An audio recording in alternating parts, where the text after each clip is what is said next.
Hello, internet friends. It is Saturday night. Thank you so much for spending part of your geekend with us. We really appreciate it. It's Quests and Chaos. We are playing Call of Cthulhu as long as our corporate overlords at Titan Media Collective will let us. Every week, we go to them and we make the case. We say, people seem to like it. They keep showing up, and in the boardroom at Titan Media Collective, it's weird. They're just silhouettes on the screen. It's like the council in XCOM. And they just give us a thumbs up and we go, all right, we got another week. So we're here. Thanks. Ezra, have you seen the lab over at Titan Media Collective? I don't know what they're doing back there. And the green goo looks pretty sketch, but I'm interested to see. I've been drinking the green goo. It's fine. Oh yeah, that's right. It's an experimental cough remedy. That's right. So just a few quick announcements to shoot through. And friends, I'm not going to bury the lead. I'm going to start with the big news. And I know every other time I've said that, it's been a joke. But this time, I actually mean it. I'm here to tell you, possibly for the first time on these airwaves, I can give you the hot goss. It's Chaos Agents Season 2, and there's a date. This, if we get the budget from Titan Media Collective that we've asked for, we would be flying in a graphic right now with a flaming 2 on it. And then the date, July 6th. Because, friends, Chaos Agents Season 2, July 6th. Sadly, they're still playing D&D. But other than that, great news. I guess, you take the good, you take the bad. So very excited about that. Everybody's going to be back in studio going strong. Very exciting. And that's the start of Quests and Chaos. I don't know, regeneration. What would be the D&D spell? Revivify? Were we dead? We weren't dead. We were just kind of elsewhere, and we've been called back. What is the planar shift? Yeah, I was like extra plane or something. Plane shifting back. What was the spell where you could? Oh, it was contingency. That was all I ever used contingency for, was if I'm about to die, teleport me away. Really, there's only the most important spell in all of D&D, Overland Flight. That's the only spell that you ever really need. Delayed blast fireball, I would. Well, all right, that was pretty broken. Time stop and delayed blast fireball. Those were the good days. 3.5. Those were the good days. The time stop, drop 8 delayed blast fireballs. Those are the good old days. And then Michelle and I had that broken feat that let us act during each other's time stop. All right, so Chaos Agents Season 2, very exciting, and that is the start of the revivification of Quests and Chaos. You're going to start seeing more shows showing up in person. Some shows won't be able to be in person because cast are remote, that sort of thing. But when we can, we love playing in person. No offense to the chat, but it's actually really distracting for me to run, reading the chat. And I look forward to the day when I can be sitting across from the table from y'all and playing with you at the same table. That is going to be a great thing. I mean, I was 6 feet apart from you guys just in the entire setup. You were all squished close in together, but I was quite far away. We have theoretically, you never know what's going to happen, but theoretically, we've got our usual week of entertainment for you. Monday, it's Dragon of Icespire Peak, and I guess they now know that the Dragon of Icespire Peak is on Icespire Peak, so that's pretty exciting. some crack detective work being done there. We didn't do it. A little birdie told us. Yeah, there you go. No, an asshole dragonborn told us. Potato. So Monday, Dragon of Icespire Peak, and then Saturday, it's Rime of the Frost Maiden during the day. I don't know. Why are you? Somebody's buzzing. Yeah, somebody's got a bad buzz. Yeah, somebody's phone is buzzing. It might be the fan on my PC, which is going crazy right now. It's gone now. Okay. Oh, well, the fan's still going, so it wasn't me. Okay. Do you have Roll20 open? Because I know that does it for me. Yes, you know what I use a lot? Roll20. I'm a Foundry VTT man personally.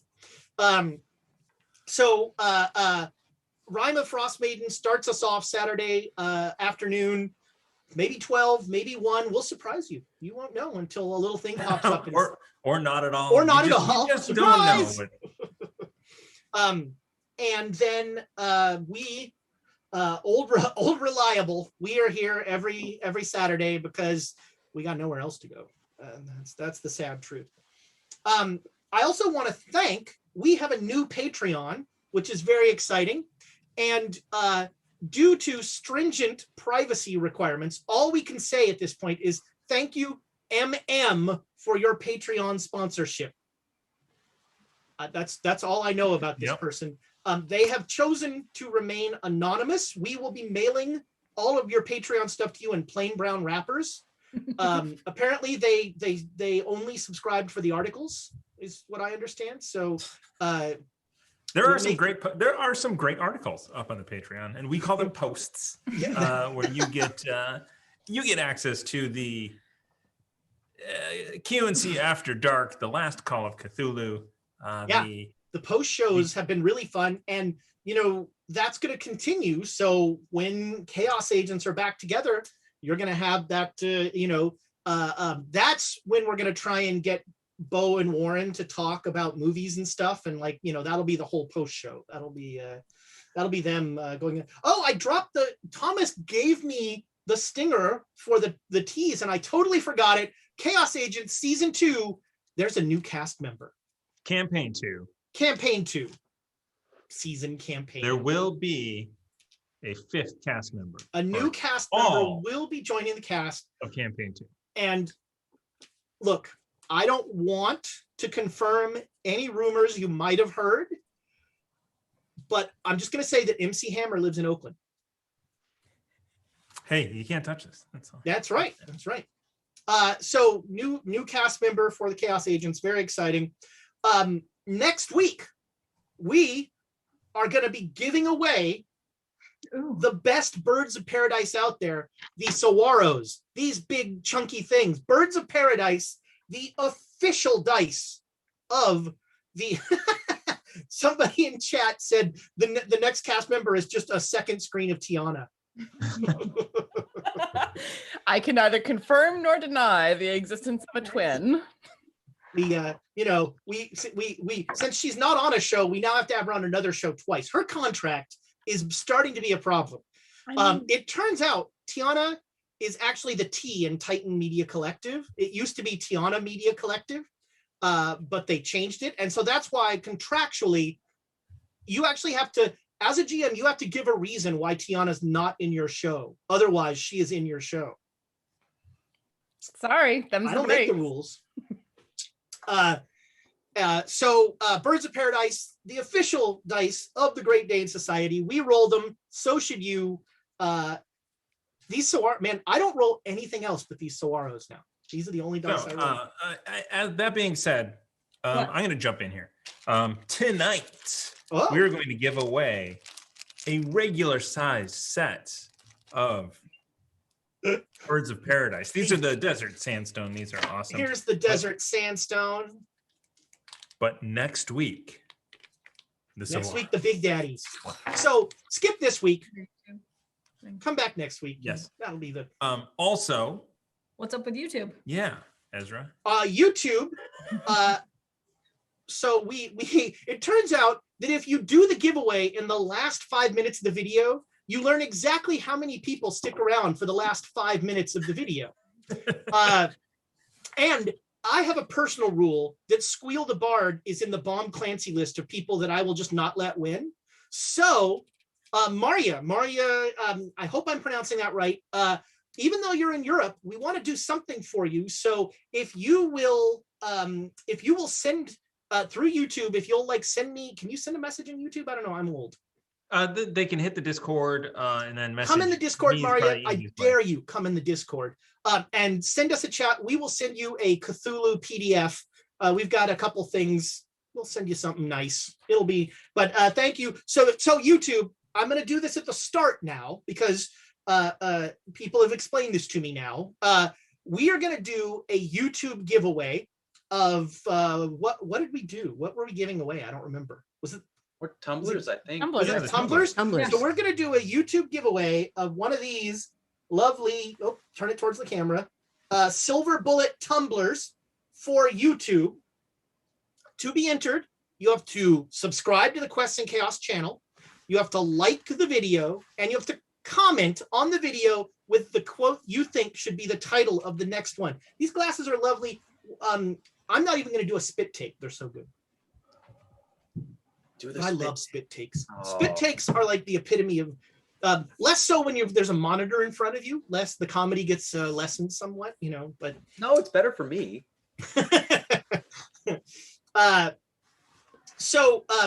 Next for this week's episode, YouTube, if you are watching this, like, comment, subscribe.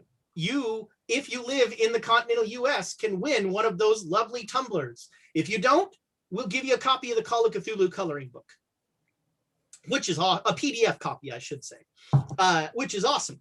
All right, it is Pride Month, super exciting, and I've done this a few times before. I'm going to do it again. I want to encourage people to be making charitable donations to LGBTQ charities. So I'm going to match any donation you send me, PM me in the Discord or whatever. I'm going to match to AIDS foundations. I'm going to match donations to Lambda Legal. Lambda Legal is an amazing organization. They fight nationwide, worldwide, really, for civil rights recognition for all LGBTQ plus folks. Lambda Legal does incredible work. They were at the forefront of all of the marriage, gay marriage. They were at the forefront of gays in the military. Don't ask, don't tell. They are on the side of the angels. And in this case, the angels are really gay. So support Lambda Legal. I will match any donation that you send me. And at the end of the month, all the people, let's see if I can find enough of them here. I have a set of metal pride, hard to do this, metal pride dice that I will be giving out to one of the people whose donation I match. I'll be drawing randomly. They're metal dice, so it's going to be real fun to mail those. Send me a PM in the Discord when you make the donation. I will match it, and you will be entered to win those pride dice. I like the fact that the 20 on the D20 is a little heart. I think that's super cute. I want the one to be like well, no, it's not. Are those the heartbeat dice? Yes. I was just wondering that. Wow, those are some heavy hitter dice. Yeah. Well, I hear that the That's scourge of the nothing. industry. So Just actually, Titan Media Collective has said when we come back to the studio, they've outlawed metal dice. There are going to be metal detectors going into the studio. Yeah. So definitely, mostly because Aaron has destroyed my dice box with metal dice. And we most people don't. If you do the digging, you go in on the IRS, you can find this. Titan Media Collective is actually a wholly owned subsidiary of Birds of Paradise, and that is what this is all just a long runaround to try and get us to only use Birds of Paradise, which that's all I use anyway. So fooled you, Titan Media Collective. Also for Pride, I'm going to every week highlight a creator, a content creator, a gamer, a player in the LGBTQ space, and suggest that you amplify their signal. One of the best ways that you can, completely free of charge, support our LGBTQ friends is by following them on social media and by retweeting, copying what they say, putting out what they say, spreading the word around. Your feed on social media should not be a bunch of white guys talking about gaming. There are so many diverse voices out there that you should be looking for. So this time, I'm going to raise up somebody who I am a huge fan of, but also I have been lucky enough to be hugged by, and I cannot recommend it enough. Danny, his Twitter handle is brutal BR00TAL Danny. He is a gamer in the biggest sense of the word. He does content creation for board games. He plays in a lot of RPG things. He is just an incredibly positive voice and just a beautiful human being. So please, I will on the YouTube, I will put in Danny's information, but he is somebody you should be following, not just during this month of Pride, but all year round. I think that's it for announcements. So it's time. You know, when we're in studio again, the abacus has to come into play, because, you know, you paid like $6 on YouTube for on eBay for that. So we have to like get the $6 worth. And so it's time for, so another Titan Media Collective. We love them. They're our new corporate overlords. It turns out that Amy doing math was not, was removed as part of the contract with Titan Media Collective. Apparently she knows some suits at Titan Media Collective and got herself removed from doing math. And so I am now contractually obligated to enjoy Thomas doing math. None of you have to enjoy it. Although wait, I want Amy to read Thomas's handwriting again, because that's just good entertainment. It is, because this is how. I think this is how it works. You can also, you'll be able to tell what we were talking about as I wrote this down. Here we go. I didn't even, hold on. I didn't even say who that was from. No, but he has 6,000 bits, which also this says 6, good spells. I have 6,000 spells. But if you read it, it says good spells because it looks like good spells and not 6,000 bits. I'm trying to think of like, we were talking about spells at the time. So what's a not good spell? I don't know. Good spells. Ezra gets all the re-rolls. I don't know. So that is J Matthews 85 with 6,000 bits. That is we don't even have bits out here. So that is a lot of re-rolls. Oh shit. Oopsie. Let's see. I don't think I'm going to roll that many dice this game. Wait, happy birthday, Jay Matthews. Yeah, happy. Jay That Matthews sounds have a great. birthday, and that's why we're getting this, or is that something completely different? I know that this Now was I'm so that, scrolling up. It was his birthday this week, so happy birthday to my. I'm going to move him up to my second favorite Twitch user. Wasn't he always? No. Was he? I thought Rachel was. No, you're right. Yeah, I like him better than Rachel. You need the whiteboard. Yeah, no, I think it is. You're right. Jay Matthews is my second favorite Twitch user, and it's his birthday, so that's outstanding. Thank you for that. So Ezra gets all the re-rolls. There was one other thing with that. Thomas scrolls through the chat is the name of this segment. I'm moving on. Slightly tough. 500 bits to Titan Media and our corporate overlords. That would be the GM. As the duly designated representative of Titan Media. Yes, as the duly represented. These contracts are getting increasingly Byzantine. You know, the corporate structure of Titan Media, it's not so much, the org chart is actually non-Euclidean. Well, that's why I said it's a duly representative. Mm-hmm. And then, I don't even know, 500 Hothy bus takes. Yep. That's what I wrote. Sorry, what? You don't know Hoppy bus takes? That is 500 bits to the players. Thank you, Slatty. It's not. This pen is okay. So at to read. best, it's 500 to the bus tuss. Hey, that's a very different the best. No, it's 500 to the. It's 500 to the bastards. Actually, is really close. To there we go. There we go. We're 20 minutes in. We can say that. And then Duck Fleeg, 500 bits players. Duck Fleeg. Duck Fleeg. Now I want him to have like a duck alter ego. That's like a Howard the Duck situation. Along with his noir mice porn, we can get Duck Fleeg in there as his. Well, thank you so much for the bits, the subscriptions. We had a couple people resubscribe during this, which is awesome. I also Yes. Sorry. Late breaking news here, Ezra. Late breaking news. Tamagotora with 500 bits to the first player to push a roll. Oh, that's there we right. go. Right away. Nick, your time has come. Also, Ezra, can I jump in briefly? Please. I'm going to be guest starring on another network for the next several weeks, which is why I was like, there is something else, but Thomas was doing the thing. Okay. I'm going to be guest for you. What? We don't have enough shows for you. We understand. I mean, No. yeah. And this one's in the morning. This one's great because all of the players and the network are in the UK. It's going to be 10 a.m. Pacific time on Thursday, the 10th, 17th, and 24th.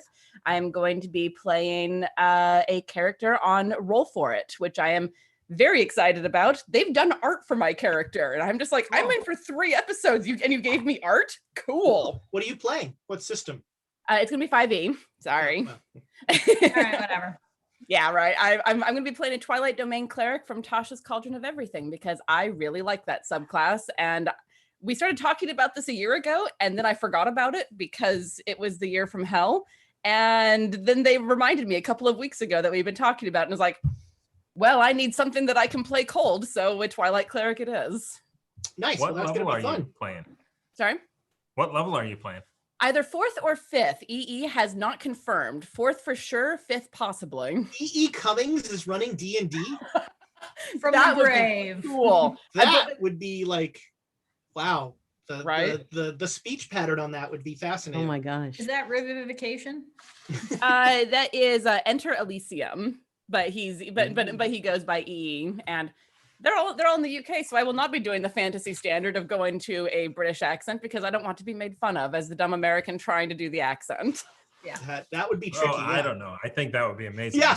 Do hardcore Cockney. Just go. Oh my all gosh. in. The worst. All the in. worst one you So can. I don't know if you remember, but when we were in London, like I would get messages about like over the course of like one sentence, a character would go, she'd be like, and now he's in Yorkshire, and now he's Oh my gosh. Well, I mean, my character is an urchin background, so hardcore Cockney would be the way to go. But also, that is a really hard accent to get right. Just say governor every third You word. Keep You're up. fine. A governor, a governor, a governor. boy. Yeah. All But right. I'm very excited about it. Roll For It does some really cool shows. I've been keeping up with their stuff lately, and it's going to be their Ascension show on Thursday, so 10 a.m. Pacific, 6 p.m. British time, and I don't know what it is for all the people in BST. between. Well, there we go. Nice. I also want to, as we close out our announcements, give all of our best wishes to Butterfly Gal 1954, who starts some medical treatment tomorrow, and we're thinking good thoughts for you. Thanks for being here tonight. Really, I question some of your choices, but get better, get well, beat that nasty thing, and stick around and keep watching. We want to see you here in episodes for a long time. All right, that is the longest announcements I've done in a while. Wow. It's like Bo in here. Not quite. He has another like 20 minutes to go before he matches you or Bo at your I work. need to be wearing a newsy cap and a scarf, Where's my newsy cap? a vest for no reason. Yes. All right, now that that's gotten catty, follow us down darker trails.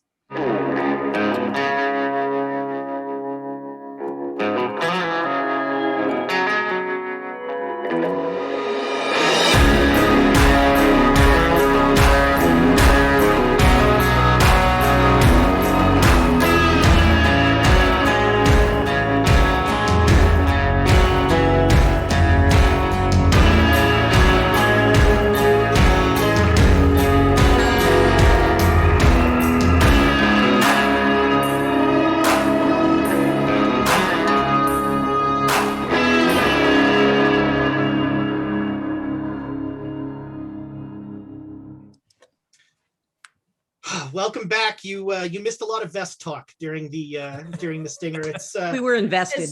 oh dear. We'll Julie will not be joining us anymore. We're recasting. Titan Media Collective, by the way, hates puns. It's the only thing I like about Titan Media Collective. No, there's so much to like. Wait. There's so much to like about Titan Media Collective. right. You got approval. It's fine, Ezra. We're okay. That is close. Well, then I'll be back next week at least. Last week, the players went to Cheyenne, Wyoming, and picked up the last remaining member of the Hensley gang and took him to San Francisco for justice. Unfortunately, he was being haunted by the ghost of Lars Manning, the archaeologist from the train you blew up. Although I feel like I should specify because, but the last train you blew up. You didn't. Manning. We did not deliberately do anything like that. We were Elias transporting stuff. The last train that we were on that right. The last train that blew up around you. And Ramsey was never there. There you go. Yeah. Oh wow. Oh, the welcome in is early. Hi, folks. Welcome in. Welcome in. Welcome in. Thanks for joining us, guys. You're just in time for the recap. You traveled from Cheyenne to San Francisco to drop him off. All the while, Larkin told you that you needed to find the tablet, which was now in Utah, and you needed to return it to Mexico, to the Forbidden Temple. I actually wrote that down. Yes, Tenochtitlan.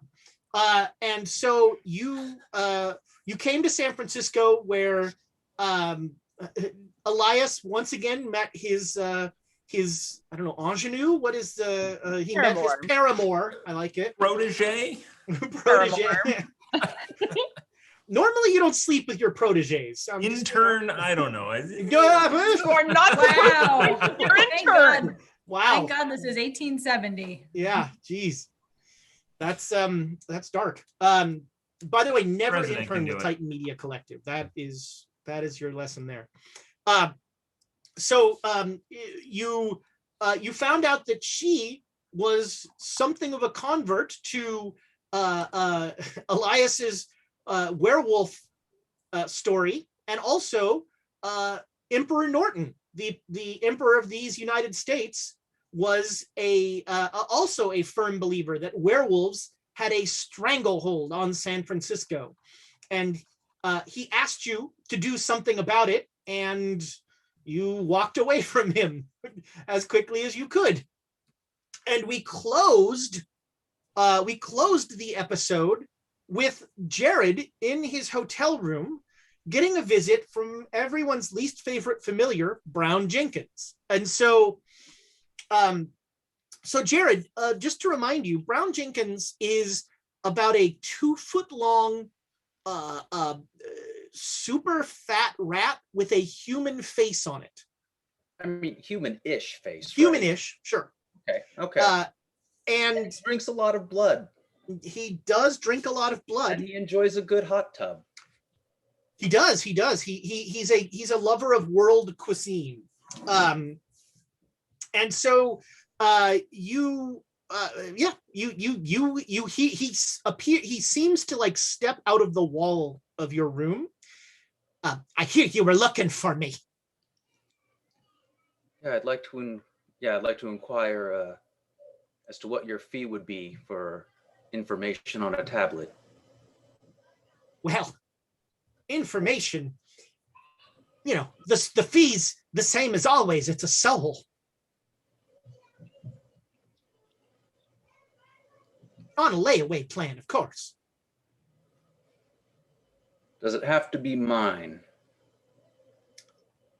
Well, we should talk about that. Because, see, I don't know if you know this, but you don't have a soul.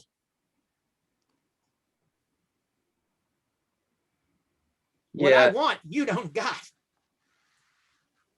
Yeah, an angel told me as much. But I tell you this, there's a way around that. And he pulls from out of nowhere a very sharp golden knife. All you have to do is sometime in the next 2 weeks, kill an innocent person with this knife. It's got to be with this knife, though. Well, is the information going to be worth it? Well, I mean, I think so. I'll tell you exactly where the tablet is and where you need to take it. Well, I'm less concerned with that and more if there's a way to destroy it. Oh, well, I mean, sure. I mean, you can destroy anything if you really try hard enough.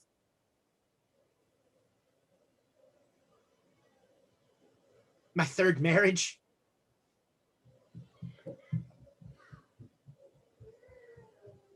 That was Cleopatra. Huh. She snored. Jared's just eyeing the knife. So, this knife is a beautiful piece of work. Here's the trick. Only innocent people can see that knife. It's invisible to almost everyone. In Nick's head, it's like, so everyone in the Great Dane Society is not going to be able to see this. Not a He's chance. just waving it around.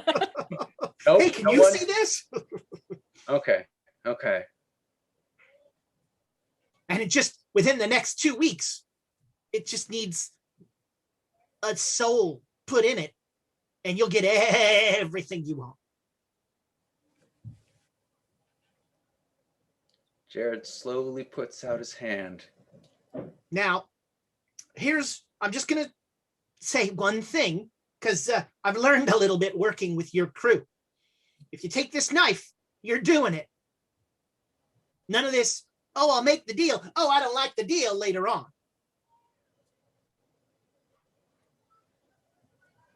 Yeah, the hand. He's. Go on. You know you wanna. Find somebody you don't like who's innocent.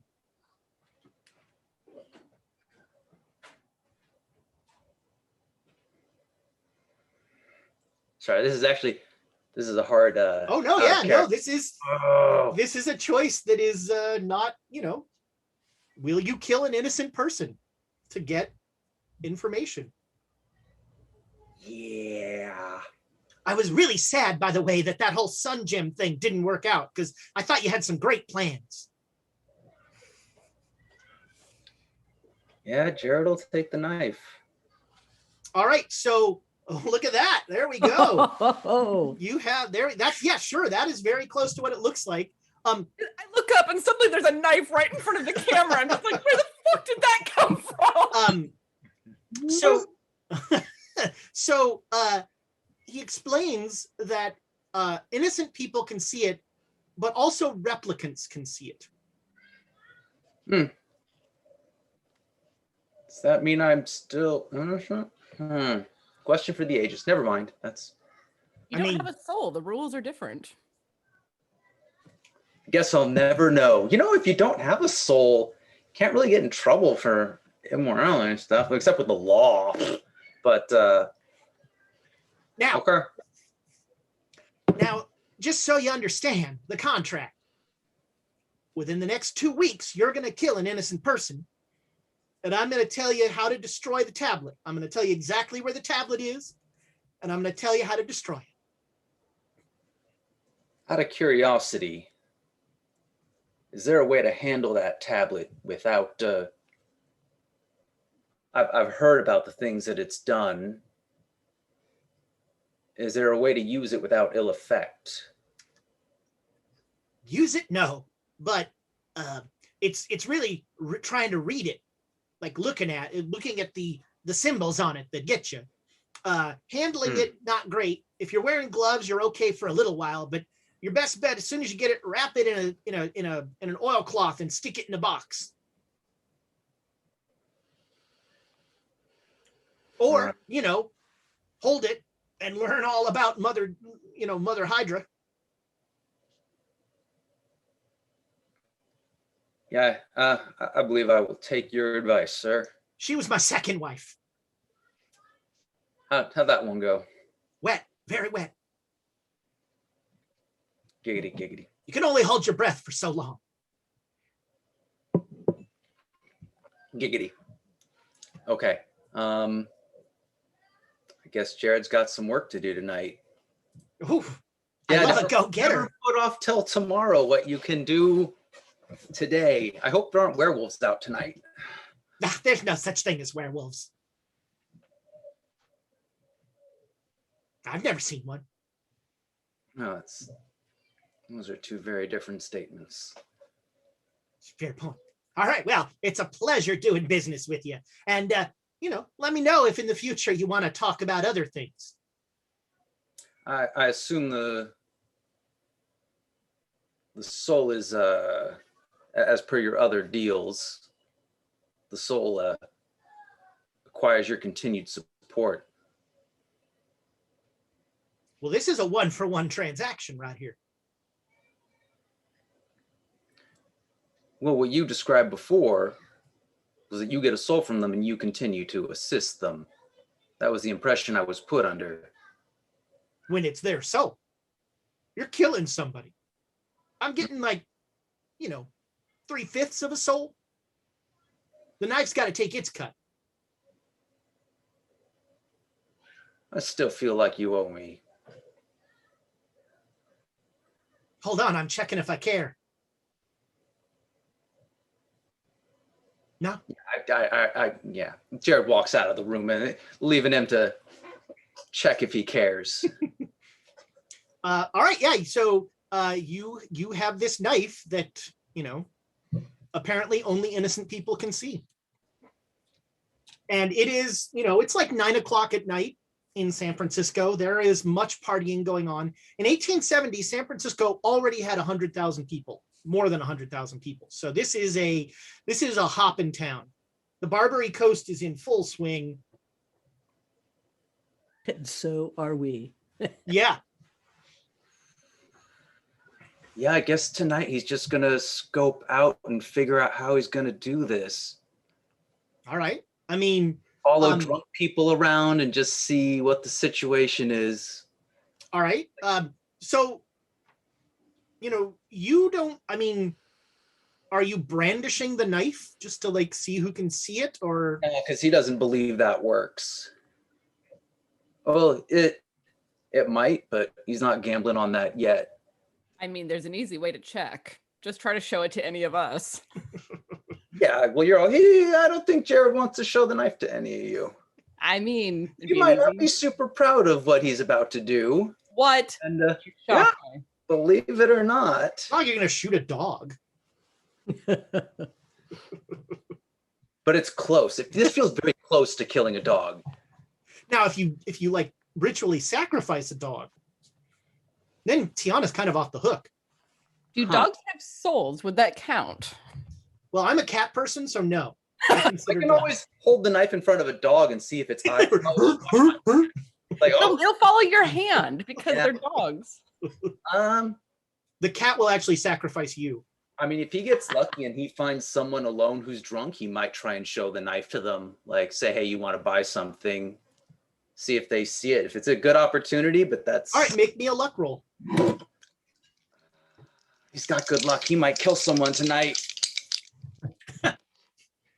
I made a good luck roll. 37.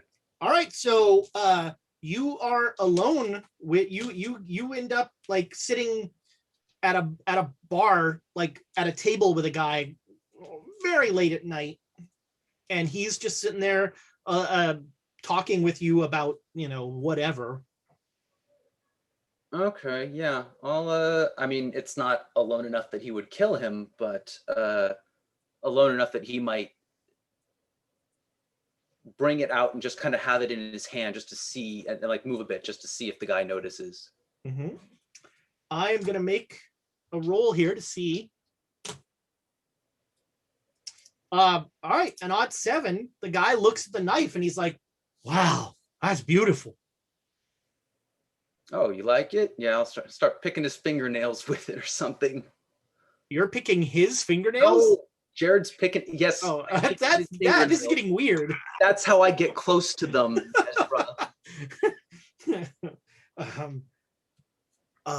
Yeah, that's a nice looking knife. Is it sharp? I don't like press his thumb against it. How's it feel? It's yeah, this is a very sharp knife. Very sharp, even though it's so. Does it just look gold?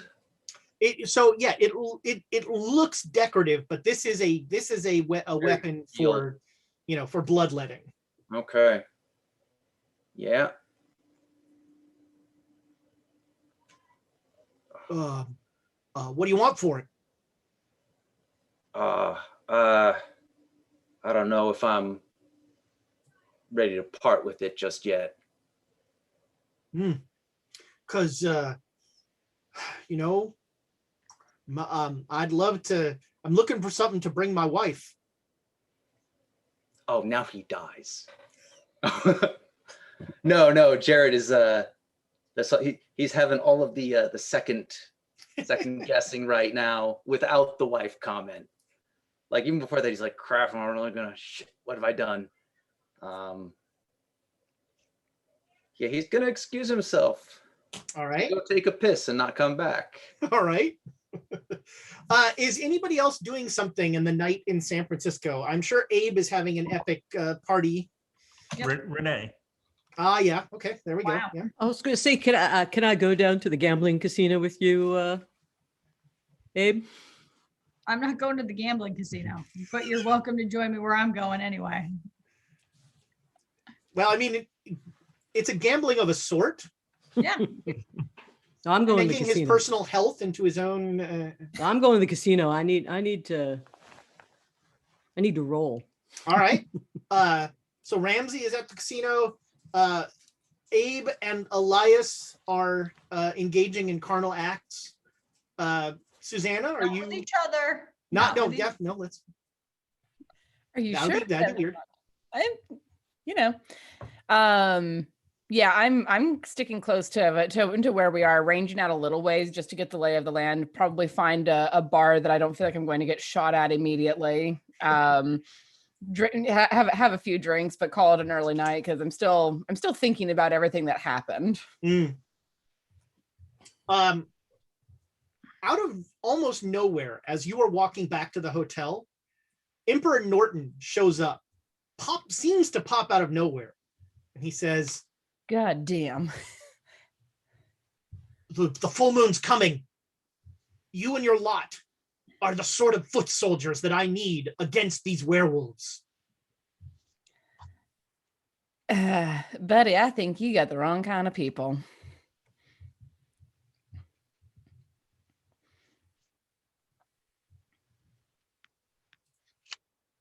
You doubt the ability of your emperor to read character? Oh yeah, absolutely. If you think we're any good, yeah, absolutely, 100%. Well, you've greatly disappointed your sovereign. Have a good evening, your emperorship. And he'll like stride off. Man, I thought I had seen everything with vampires and weird ass whiskey, but this guy takes the cake. Yeah, you Ramsey, make me a gamble roll if you've got the skill, I believe. All right, so go ahead and make me a roll. Oh yeah, I got 32. Nice. So yeah, you are up. What's your gamble skill? 40. 40. All right. So you bet over the course of the night, you make about $10. Of course, the night. Not bad at all. Not bad at all. Yeah.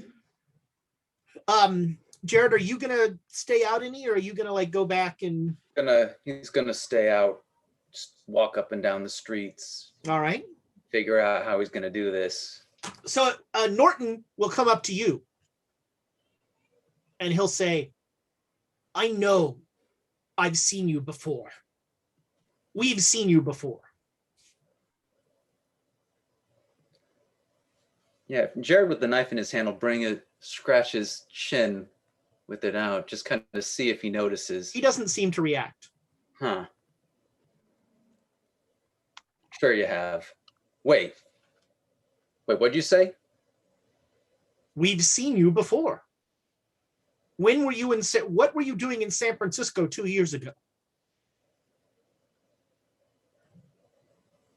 We never forget a face.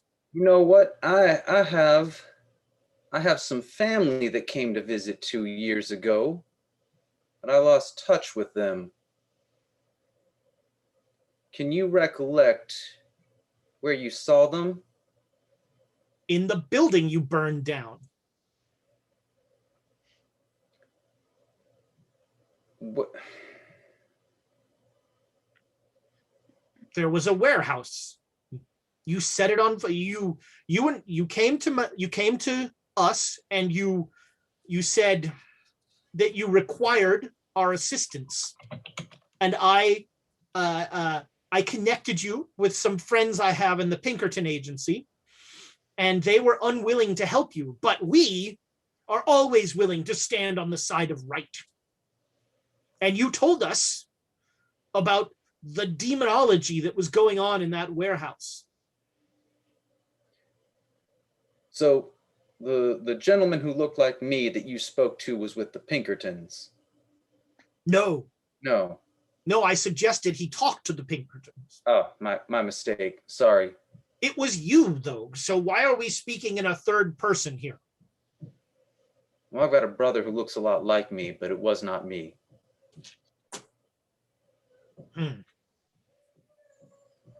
Do you know where he went after that? He's returned to he had a mine up in the Sierras.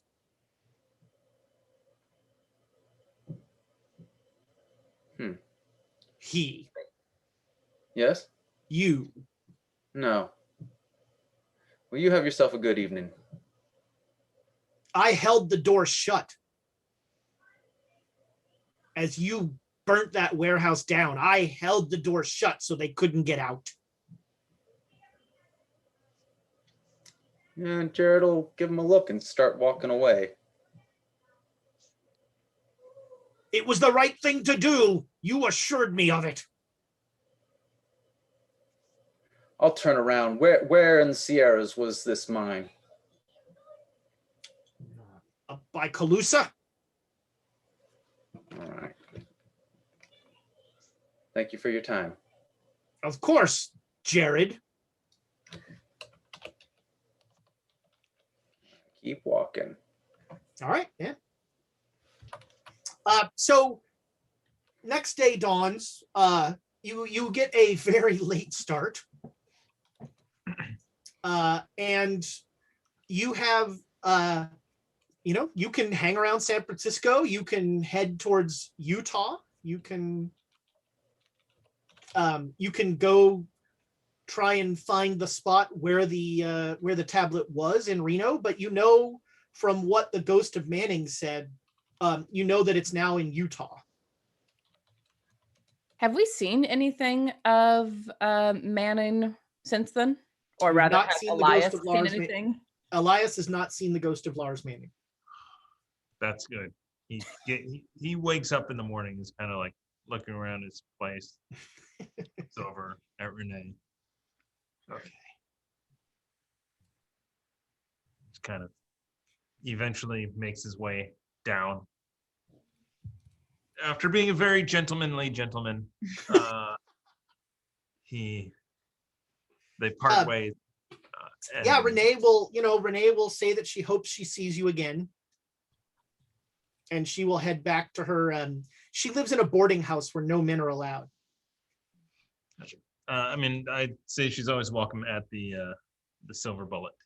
Oh well, maybe after I deal with the werewolves here.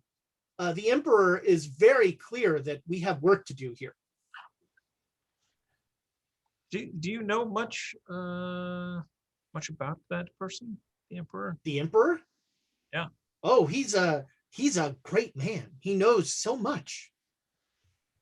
He knows the city backwards and forwards. He knows the political structure. All of the unions are run by werewolves. It's just like you said. All of the union? That seems like there's a lot of that would be a lot of werewolves. I mean, I thought it was just the Tanner union. No, I mean the emperor is convinced that all of them, and we've found a lot of circumstantial evidence, a lot of hair, Okay. a couple teeth. Okay. Any victims? Any people ripped open, claw marks? Well, I mean, it's San Francisco. People disappear every day. I hear Shanghai is a popular destination. But yeah, she'll and so yeah, you have figure out what you want to do. All right. I'm gonna head down for breakfast, see where everyone else is. All right. By this time, you're having lunch, I think, with most of you. Mm-hmm. Do you have the knife with you, Jared? Tucked away. Okay. I'm really only worried about Susanna. Even then, there might be. She did kill that dog. I was gonna say. Yeah, not to get political on Maine, but she's a cop. I don't know if King was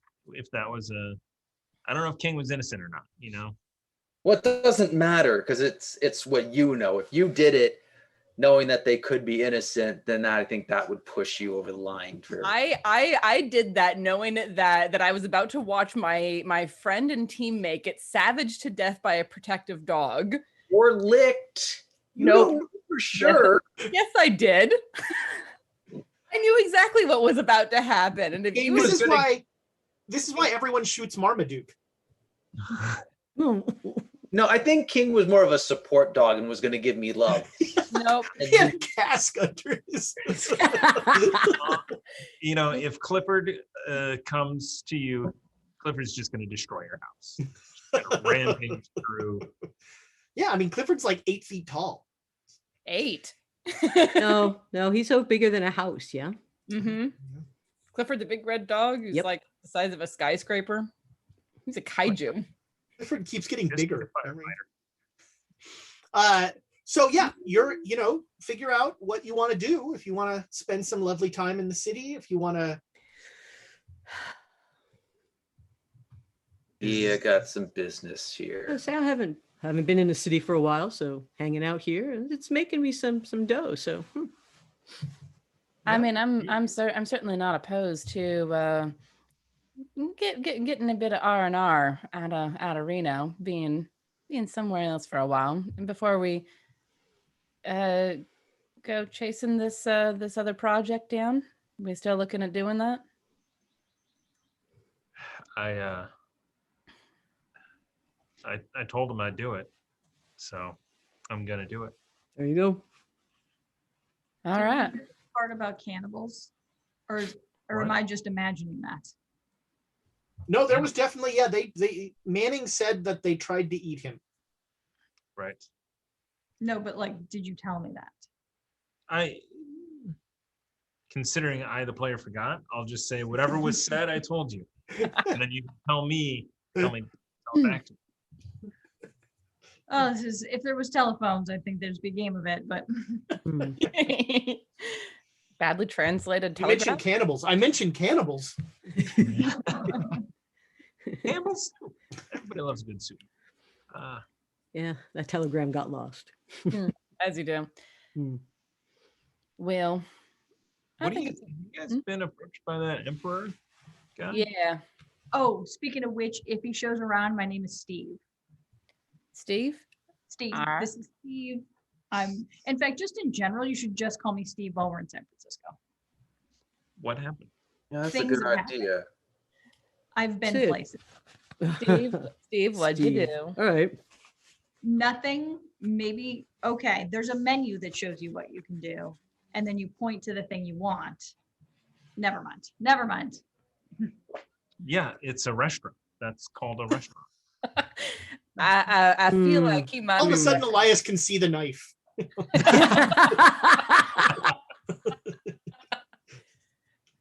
Oh, Oh, my friend, I hope you've been eating at the same places I have because that is a great restaurant. Can we? Because that would be awesome. Jared, what's up with that knife? I don't have a knife. No, No, you can't say. I'm joking. You can't. no. But on that note, another name might be good because apparently another Jared was in the area and helped with burning a bunch of people alive in a warehouse. Seems our good emperor was a part of it. I've never been to San Francisco before yesterday, so What? least I'm aware of. What do you mean? What in the hell? What do you mean? What? I just. No, you said that What I Emperor said. Norton helped you burn down a warehouse. That makes no sense. No, I didn't say that. Said another Jared. Oh, Oh, Elias, just again. I mean, like, oh, Ramsey's here. So all right, there was another guy named Jared. yeah. Who looks an awful lot like this Jared. It gets him in trouble sometimes. So there's another guy named Jared who goes to the places you go and does bad I've things. never been here before. But you've been here now, and that other Jared was here. So what Ramsey, does that mean? Great theory. Maybe you're following the other Jared. It means I get in trouble for stuff I didn't do, apparently. There you go. How do I do that? Actually, that would be a great. no, you know that's what? the opposite. That's not what you want. That would Yeah, be the That'd be worst. terrible. Well, here's the thing: is that the next bastard named Steve Sylvester who comes to town? That's his problem. I Oh. forgot Steve Sylvester. Only if he looks anything like you. And I'm gonna go out on a limb and say there aren't many people who look like you. He's I a don't know. good-looking At a dude, as I 70 recall. Probably not. Good looking fellow. Dandy, if I remember correctly. Jared, are you concerned about what happened with the other Jared? I mean, I'd like to know more, but I don't think now's the time. There's always time for libraries. And this is one of the places in this country where there might be a library. I heard there was a library in Brighton and I missed it. So Well, There's a number of libraries in San Francisco. Libraries. yeah, if you want when- old when- papers for a warehouse that was burnt out with supposed demonists or whatnot, feel free to look into that. A warehouse of demons. Hmm? What? Time frame? Was that- 2 years ago. Yeah, 2 years ago. Okay. Well, I guess I get to go gambling again. That'd be cool. Right. Well, have fun with that, Ramsey. Do you want to go to the library? It's the Dewey. They've implemented the Dewey Decimal System. It's fantastic. It is. It's a what? Yeah. So it's a system of cards, right? So you look through the cards. Oh, they play cards? I'll play cards. I'll go. If you're playing cards, I'll go with you. Yeah. Yes. It's a lot of playing cards. All Now right. I'm checking when the Dewey Decimal System. Me too. I was I know. I was just wondering. Well, that's pretty Not early. pretty close.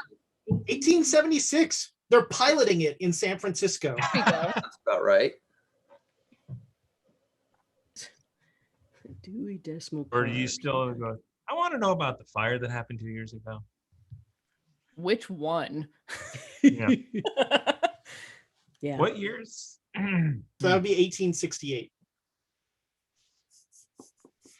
Sure, anybody who wants to can go to the library. There are a number of excellent restaurants. There's all sorts of entertainment.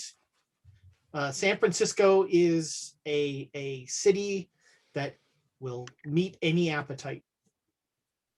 So I'm definitely I'm gonna go research that, and maybe pull up some more information about this emperor. Okay. So if anybody wants to, that's fine, or I'll go by myself. I mean, if you want company, I'll go with you. I was thinking about catching a couple shows and maybe a good dinner, but I haven't been to a library in a long time. All right, I love the company. All right. You guys have fun. And the rest of you are entertaining yourselves during the day, I'm assuming. Ish. Well, no, I feel kind of like cheated by Brown. Is Brown innocent? I was like, he's at the window. He wants to come in. He just came out. He just popped out of the corner. I didn't cheat you. No, because the I don't know if this is worth a soul, and I was under the impression, based on other things, like he did not lay out the terms very clearly before handing me this knife, and I feel like now I'm stuck with it, and it's like, that damn rat. Yeah, it's Like almost deals with the devil don't work out. Well, he didn't. I don't know. I think I can get out of this on a technicality. I mean, he didn't necessarily specify a human soul. Well, he didn't. Yeah, animals are innocent. There we go. I'm gonna go kill an animal. I'm gonna kill a rat, and if he has a problem with it, it's like, you didn't. Yeah, it's the same nonsense he did with setting up the deal. All right. I'm gonna go to the library with you guys and see if there are any hot librarians to hit on. I'm gonna go to the sewers. Oh, you don't need to go to the sewers to find rats. Oh no, yeah. The wharf is full of them.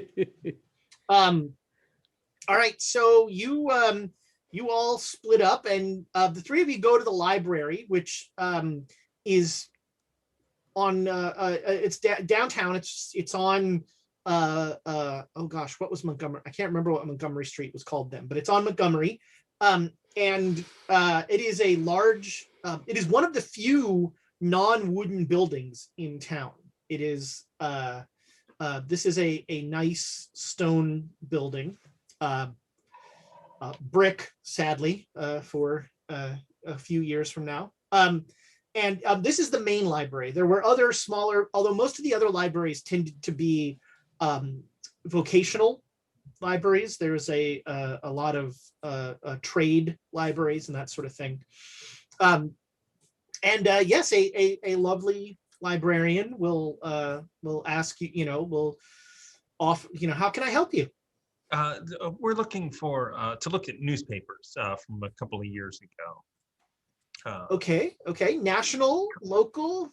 Local, mostly. Around this time 2 years ago, maybe a month or two before and after. Okay. Like, Are you looking for something specific? There was we're looking for mysterious fires that may have happened. Oh, okay. Well, there was an arson. We had a rash of arson in a couple of years ago. So, there's plenty of articles about it. Yeah. Let me. Let's go. She'll take you into the stacks where they have boxes of old newspapers, and sure enough, there were. Make me a library use roll. Let's see how long this takes. You're going to get the information. Let's just see how long you're. Hard success. Oh, all right. So this, you very quickly kind of zero in on the important stuff. And you see that, there was a rash of about 2 years ago. There was a rash of about a dozen fires that all involved buildings that were sealed from the outside prior to the fires, so people couldn't escape. And was there any resolution to it? Did they catch the person? No, the fires just stopped. Do they The last fire was a warehouse in Potrero Hill. Do they talk about any of the victims, or were there victims? Were there always victims? It was arson. There were always people in the buildings, and the buildings were usually the door, the exit, it was lashed shut. Was there any pattern? I guess, does it seem like it was like, it was. The pattern, most of them were in working class neighborhoods. A lot of them were, none of them were residences. They were all either places of work or warehouses or that sort of thing. Okay. And then when I find those stories, I want to also be looking for any mentions, I guess any description that looks like Jared. If they're like, prospector suspected or anything like that. And then also no, so there was no suspect. The fires all happened overnight.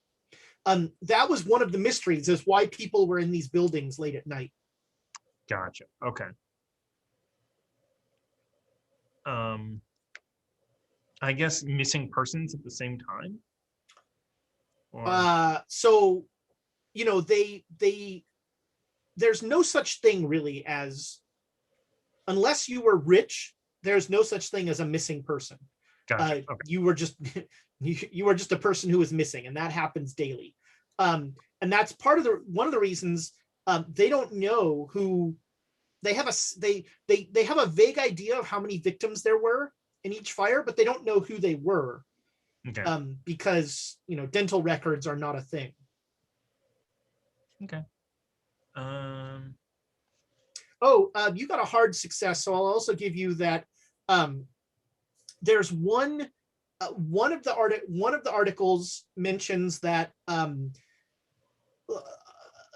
one confusing thing about the fires were that they seemed to burn faster and hotter than like a normal fire that people got to pretty quickly. Like the body shouldn't have been completely ash. Gotcha. And just kind of study the last one as well and find the date. Kind of find the time. Sure. Yeah, you find a date for the last fire. It was the warehouse fire on Potrero Hill, and it was in the fall of 1858. Okay. All right. 68? 68. Pardon me. 68. 1868. Susanna and Abe, are you going to look for anything in the library? I'm just trying to help Elias as much as I can. I know that this is his arena, not mine. And actually, that's something to impress. Like both of you are just like kind of blown away by Elias just being like, right here, see this, and he's just like putting everything together and red string from here to there, and then over red here, stringing. laying them out. I'm like, I lay each one out and then put red string tying each of the. The librarian's like, we need those back. Could you please not add anything out? Hang on a sec. I'm not quick enough on this, but excuse me, ma'am. Is there a book of poetry you could recommend? Oh, of course. We've got all sorts of poetry. Perhaps some love poems. Oh, well, sure. I can find something. Is this for a lucky lady? We'll see. All right. Would you like to make like a charm or something roll? Sure, I might. What social skill are you trying to use here? Oh, sure, charm. There's not really a social skill. I mean, again, too, it depends on how. Ooh, I make it. All right. And so as she pulls the book, I grab it and open it to a random page and be like, her eyes. And start reading start reading some random nonsense to this lady. You made the roll, so she's just like, she's just looking at you and a little sigh and a flutter. Your soul is as innocent as a cold moon. Jared's there. Excellent setup and payoff there. Well done. Seth is asking if credit rating is a social skill. Yes, it is. The way Abe uses it, yes. All right. Well, so that's the library. Ramsey, you're just sort of gambling and carousing. Yeah, these, I'm just their driver. All right. So at some point, Emperor Norton will find you. They'll say, you're with Jared. I'm their driver, yes. You need to tell them I need their help. Oh. That's how serious this is. I'm dropping the third person for this. Which third person? I don't, what? We are their monarch. We are the emperor of these United States. We are, you and me? Is that what you're trying to tell me? Another reason. I know what you're talking about. We are all in danger. This city is in danger. 2 years ago, Jared aided me. Well, I aided him in a battle against demons. We killed the cabal. We destroyed the cabal that was facing this city. It's happening again. And I need help. All right. You sent the woman and she's very useful, but I need more help. What woman? The young woman. She's told me all about you. The Pinkerton.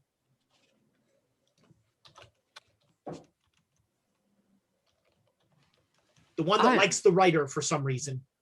Oh, yeah. His girl. Yeah. Wow. So, all right. His girls, they're not Pinkertons. We're Reno based. They're not Pinkertons. I don't know what you're talking about. I don't care. Who they are. I require their service. So you have a bar or something you need run here. They run bar in Reno.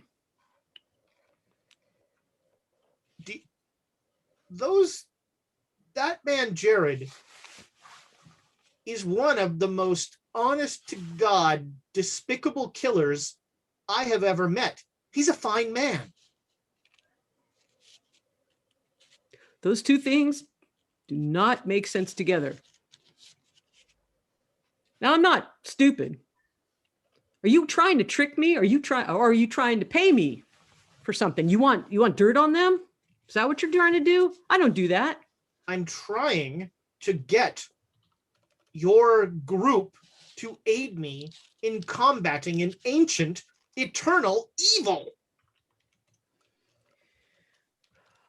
Well, I will tell them, but I don't know why you'd want some people who run a casino in Reno to do that. I need the sort of man that can stand next to me as we hold a door closed and listen to the screams of women and children as they immolate. That's what I need. And I need to be away from you. Good evening. And I'm just gonna walk off because right. Yeah. Okay. All right. All right. So, I need Jared, another are drink. you going to? I'm gonna kill a rat and I'm gonna go back to my room. I'm gonna let Brown know, and then I'm gonna roll fast talk. All right. You come back to your room, and he's laying on your bed with the rat next to him, just like looking at it and shaking his head. Are we gonna play this game? Really? I asked you the terms up front. You didn't give them to me. You kill an innocent person, I tell you where the tablet is, and I tell you how to destroy it. Thought I was very clear. And I made sure to tell you that this wasn't gonna be another your friend thing where it's like, oh, I made this deal. Oh, I wish I hadn't made this deal. Spare me the emo bullshit. No, you handed me the dagger after you explained what the terms were. Yes. Take it back. You took the dagger. I said, if you take the dagger, you're taking the deal. No, you give me the full deal then. I don't care if you only get a part of soul. I made the deal. You give the full You deal. kill an innocent person. You know where the tablet is. I tell you how to destroy it. No, that wasn't the deal. The deal was for information. Same that you give to others. Not a one-time. Oh, you want a long-term deal. Well, let's call this an installment plan. If we like how this business goes, we can make a longer term arrangement. I've got plenty of information. Well, we're going to make that deal now.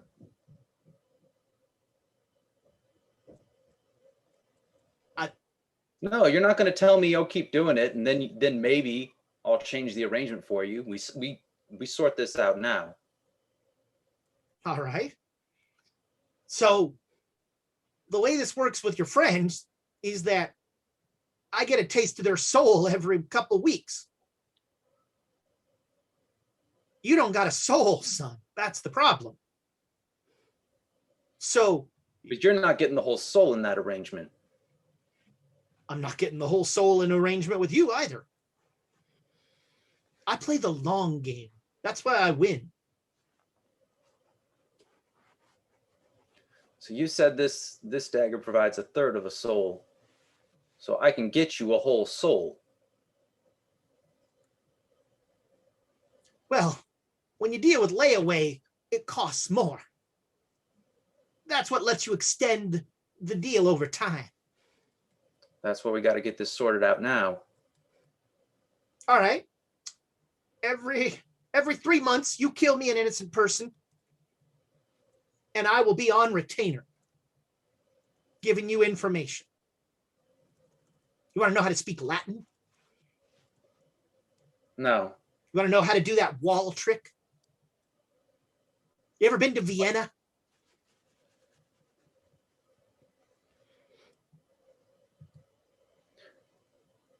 But if we're going to make this deal. No, I'm looking for something more paid in full.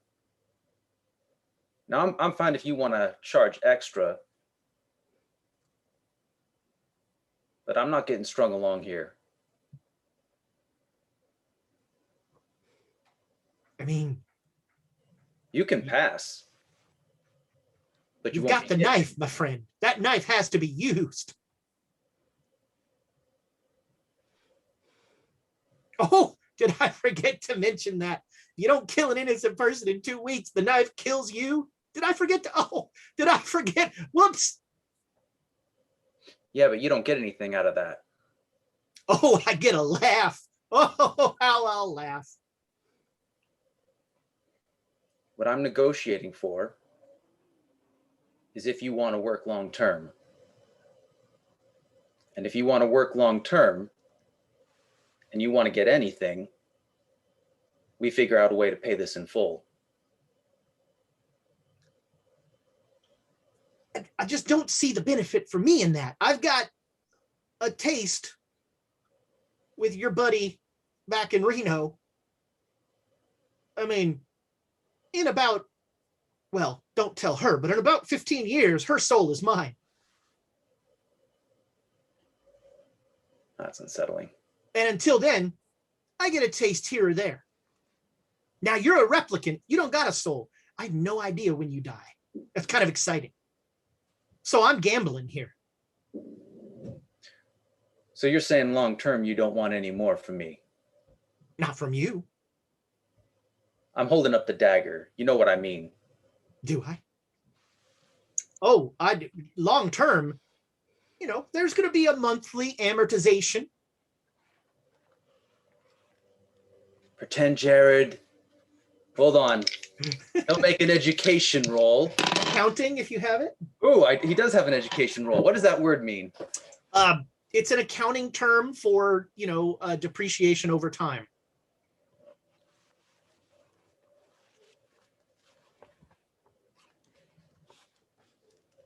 Can I roll fast talk to lock him into like a better deal, though? It'll be an opposed roll. Sure. All right. So the leverage that I'm trying to do is he can, after this, get nothing from me in the future, or if he's willing to work out a plan where something's paid in full after a period of effort, then we have a deal based on that. And it's better than nothing. Does he? And it. Can I convince him? So the problem is him that it's better than nothing. All right. Yeah. Okay.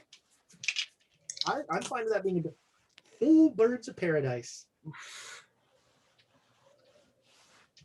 I will spend a point of luck to bump it into a hard success.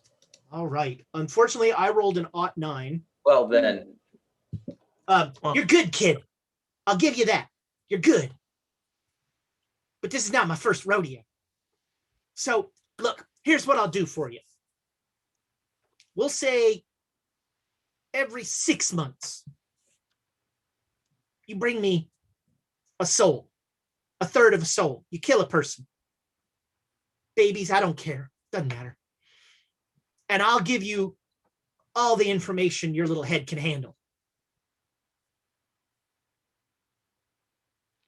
I'll consider it. You got 2 weeks, kid. Well, that's for our original deal. Dagger don't care. Shit. I guess I'm gonna go find Norton, kill some werewolves. What could be more innocent? Pretty sure werewolves are innocent. All right, yeah. So Jenkins will just like, you're gonna take the rat? You brought it in here.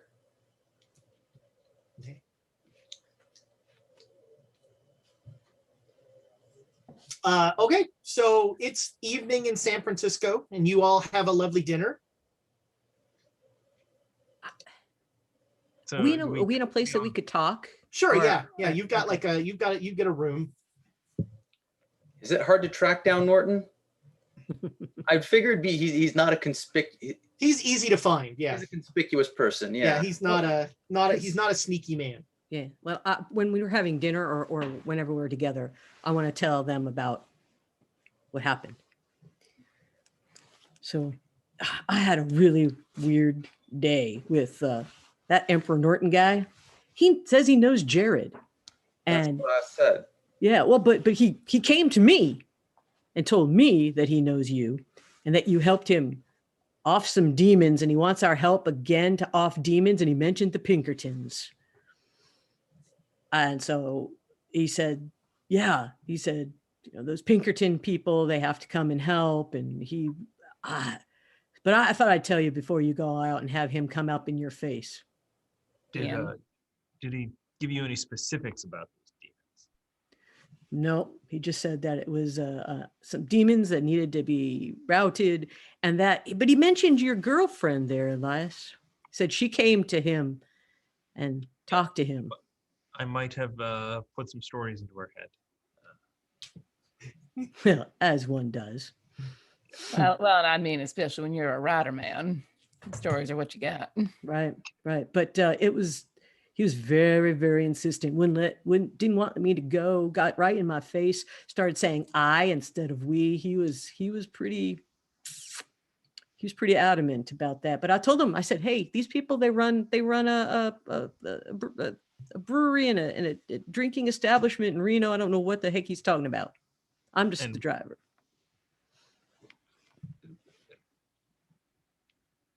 But I thought you guys should know before he comes up to you.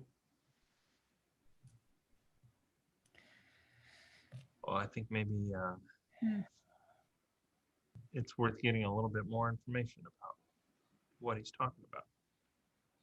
Oh, you're gonna write another story? All right.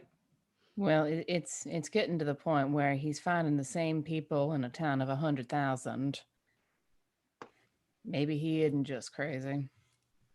Yeah, I thought he was a ghost at first, so I tried to ignore him. That was Because ghosts dress like that. I mean, Well- I would imagine they would. Well, he When I'm is kind of dead- old timey. He is kind of old timey, isn't he? when when I die, I'm gonna wear a coat with feathers on it, just like everybody else. interesting. You know Amy is haunting Thomas as soon as you just Ghosts typically wear what they died in. Not what they were buried in, but what they died in. Well, Abe, it's time to start wearing a coat with feathers on all over the place. True. Well, you're right. I should possibly wear my finest clothes every day, because every day could be my last. my mother always said. Mhm. Clean underwear, I don't know about that, but We were all thinking it too. I It's know. a funny thing. I was just thinking, yeah, who has that? Well, I mean, Emperor Norton came to me and tried to extort me, saying that I owed him, what was it, $10,000 or something. Thus, my name is still Steve Sylvester. Got it. Oh, we didn't mention any names except for Jared. Well,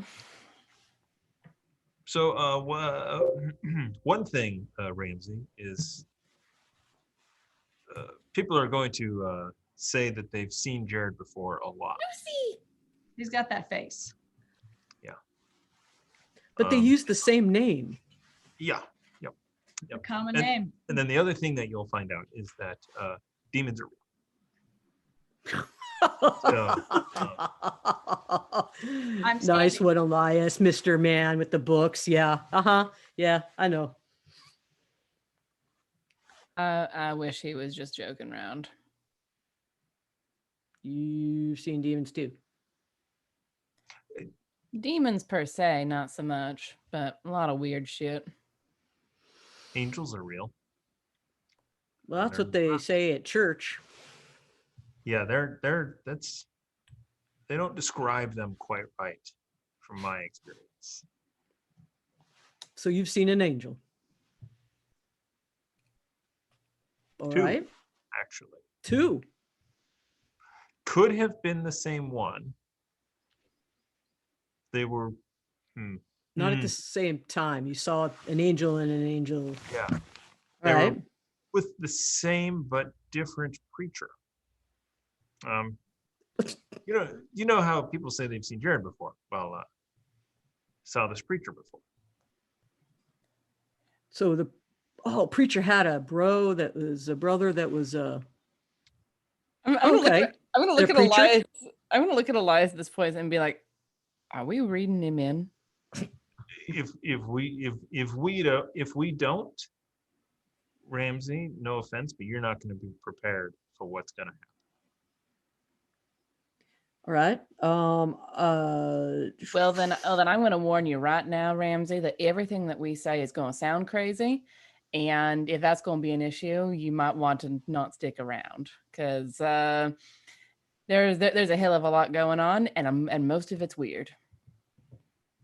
Well, I mean, I've seen weird things on my day, driving around and in the desert and things, but it's mostly been get too hot, you see things.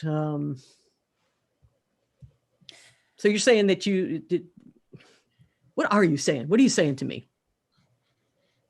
Abe, What? I'm getting a steak dinner, and another whiskey. I think you mean Steve. Yeah, I'm sorry, Steve. I mean, speaking of whiskey, we could start there, and I like, And then I just take and Whoa. I slide it away from me. I mean, Jared. there's a lot of places where we can start. There's a lot. So you all have known each other for a while. Months. A while, yeah. All Well, right. we knew each other before that. yeah. Oh yeah, that's right. Well, Well, I mean the strange things started happening when we were on a job for the Pinkertons. Stillwater. We went to Yeah. Stillwater. Damn that place. I'm sure it is damned. I've heard stories about that. I've driven by there. Probably most of them are true. But What, wait. I heard the word Pinkertons again. Yep. So we the Pinkertons hired you? we used to work for the Pinkertons. when they sent us to Stillwater looking for other agents that went missing. That's just where it all started going wrong. We uncovered a lot of strange things. So that's why you went to Reno. Try to hold up for a while. Yeah. Well, Reno by way of like 7 other places, all of which had weird shit going on. I actually have lost count of how many other places there have been at this point. 7's pretty close, I think. So I mean, if you don't want to be involved, it's fully understandable. No harm, no foul. Any profits we make along the way, we split evenly as a group. Okay, so not a lot. It's sometimes. Where do these jobs take you? We go into big cities like this a lot and look for things, or Mexico soon. Stuff tends to find us. Right. We don't usually go looking for trouble. It presents itself to us usually in the form of, "Can you please help me find my daughter?" There's been 2 now. So the thing is, we're trying to do good things, and some people need help. It often doesn't turn out as simple as that. It never does. I've been driving Wells Fargo wagons. I've been driving all sorts of kind of wagons around. Sometimes you get ambushed, got to fight your way out. Sometimes it's just an easy drive, an easy ride, great horses. I like y'all. I like you guys. You've treated me well. Got a good, nice job at the stables, being able to deal with the horses, to be able to do some driving around for you. And you say you're trying to do good. I'm with you for now. We'll see what happens. Right, but sometimes that doing good is going to look like what Norton was telling Elias. Wait, yeah. like the whole thing about getting rid of demons and things like that? So about 2 years ago, there was about a dozen or so buildings burnt down. All of them flashed from the outside, all of them with victims on the inside. The all taking place in the dead of night, where a lot of the reporting was police were unsure of why there was so many individuals located in these businesses after hours.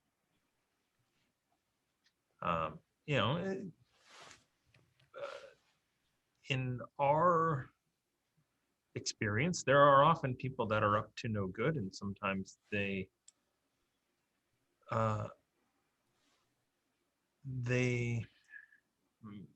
reach out beyond the normal realm of bad things. That was a long way to go. Sometimes they do evil. Yeah, no, I mean, I've like I said, I've been on runs where you get to, is a thieving and people. Are you familiar with the stories of people using magic, shit like that? Yeah, you hear stuff like that out on the trail. There's people, they want to get more than they have, and they ask for more than they have. The dead raising from the graves. Well, there's always been stories of that kind of stuff. You talk around the campfire and everything, but most of the things that you would classify as a tall tale has a root in truth. Y'all have seen that? Yep. All of you?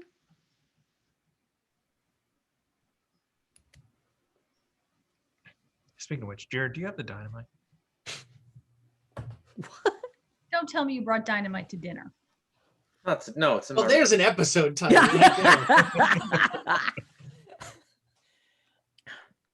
Jared hikes up his pant leg and if you're able to get your pant leg up high enough to show a garter belt, I am impressed and terrified. Seen those baggy pants before. And I look at each one of you, just like in the eye. All right, all of you except all of you except Ramsey make sanity rolls. Now what happened? Ooh, 89. Can I push a sanity roll? You've got it some inspiration. Oh, I feel bad that I'm not the one pushing. You know what? I should have pushed the. Oh, that you have to push to actually get it. Did anybody make the sanity roll? No. Oh no. All right. Jeez.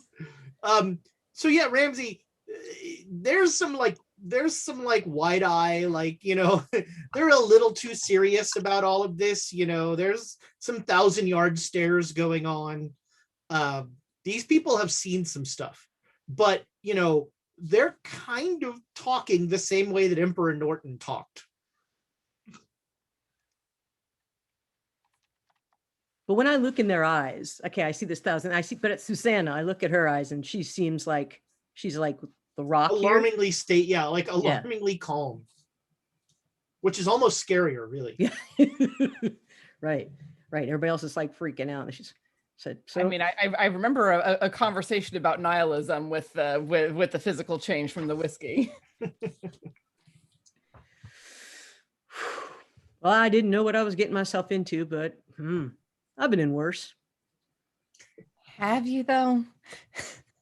We're not into anything yet. Well, but you're prepared. I think this is going to go great. Make sure you have a pistol, Always rifle, or a shotgun in the wagon. at hand sometimes, depending on where we are. I don't know about in the big city, but I usually have my rifle because I'm a much better shot. Well, I don't usually carry a rifle along with me. I do have the pistol, but I usually have it in the wagon. Yeah, most people wandering around San Francisco would have a sidearm, but they don't have any, they're not like carrying around rifles. And that Right.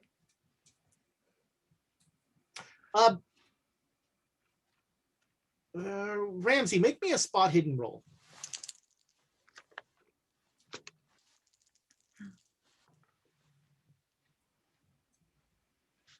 Yeah, hard success. All right. Jared, do you have the knife with you? Are you carrying it on your person? Yeah, I'm carrying it on me. All right. Ramsey, Jared has some sort of knife or big old knife that's he's clearly trying to hide. I mean, I'm not trying to hide it as in it's mostly concealed. It's under stuff. Right. Like I would have my pistol. He has a knife. So Jared, you're not a pistol packing kind of guy. You like your knife fights? Oh, I lift up where my pistol is. You don't react when I say you like your knife fights, huh? Well, I mean, the problem is Jared has another knife on him, so he wouldn't. He's in a.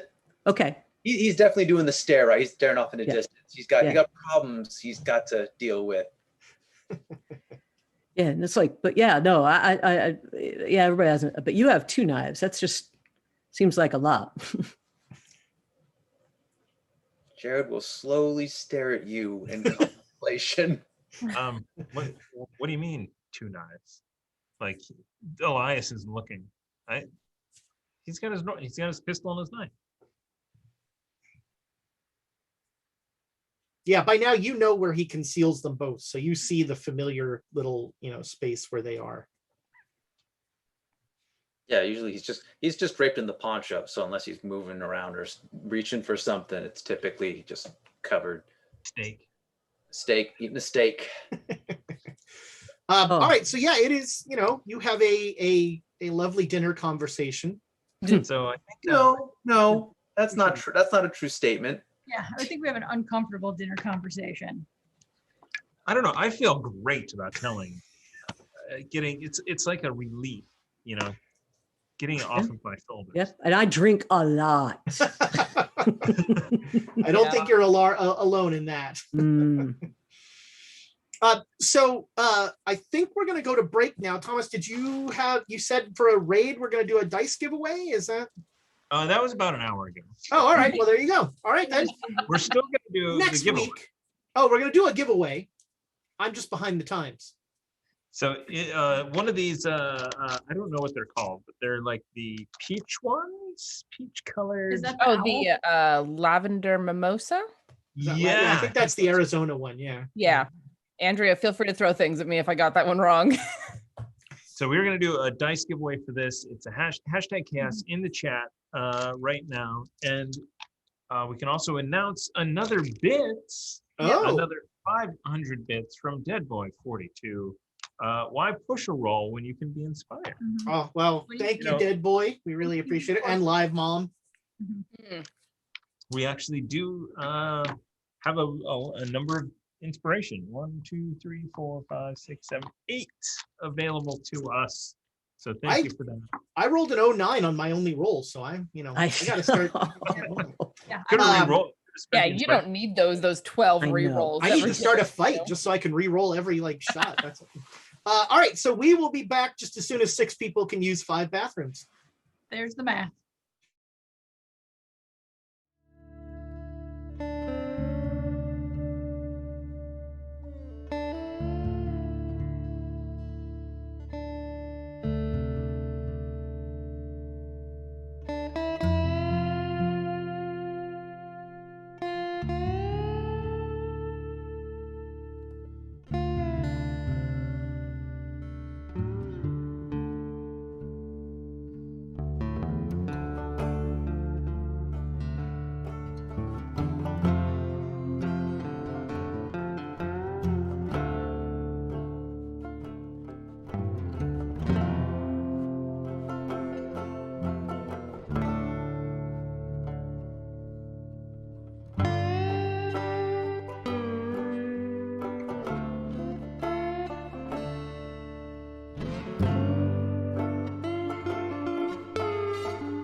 Congratulations, Mooing Dragon. You have won those lovely dice. Do us a favor and send your address to and your let's see, your mother's maiden name, your blood type. Security number. You grew up on, Last it's all yeah. that. Your first pet's name. Your first pet's name. I will whisper you, and you don't have to do anything. Well, there you go. All I care about is that it was not Bomb Clancy. That's all I care about. Hashtag never again. I got good news and bad news. Mooing Dragon. The good news is I only have to ship one package. The bad news is the tumblers from last month have not shipped. We'll put the dice in the tumblers. Yeah. So basically Mooing Dragon and Bomb Clancy win everything on this channel. Squeal the Bard is pretty high up on that list too.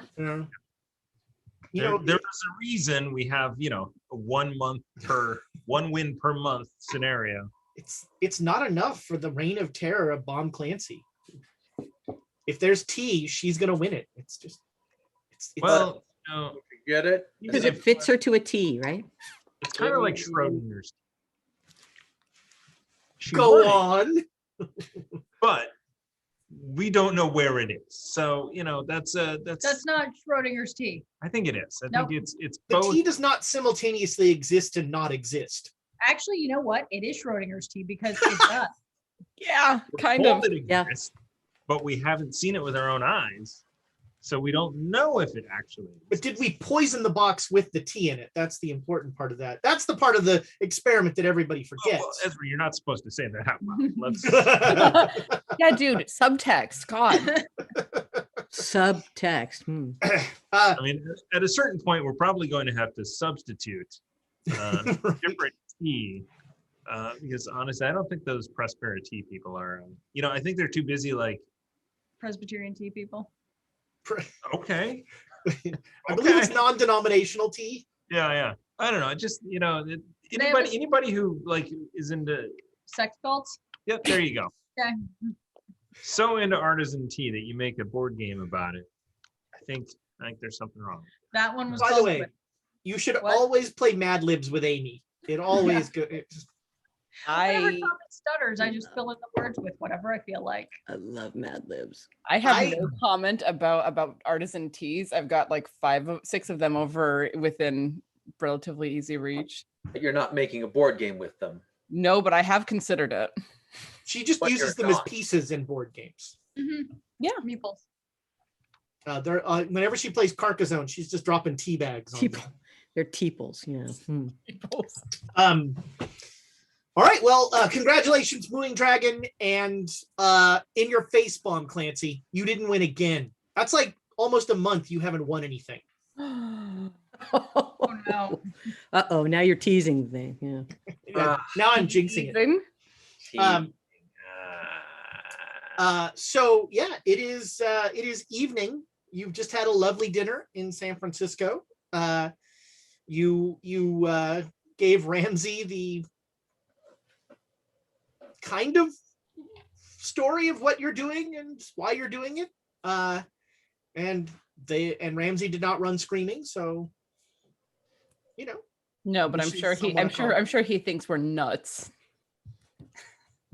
Sometimes you just cash the check sometimes. So what's next? Yeah, the after dinner activity, of course, is to change into Murder the clothes. other set of clothes for Did my you work say that clothes. did you literally say murder clothes out loud? That was out of character. Man, Murder Clothes is really tempting as a title, but Sorry, YouTube. I'm just sitting over here giggling because Jared is getting put it on special clothes to go kill someone with a knife. He's channeling Alexandria. Well, he's gonna go look for Prince. I almost said Prince. Emperor Norton. That's a very different game of Prince's. Yeah, Prince Norton. He just keeps whispering to. Yeah, he's looking for. That's what he was doing today. After he's gonna go work for him for a little bit, help him with his thing. He assumes innocent people will die along the way. All right, you find Emperor Norton in in an alley beating a man with his stick.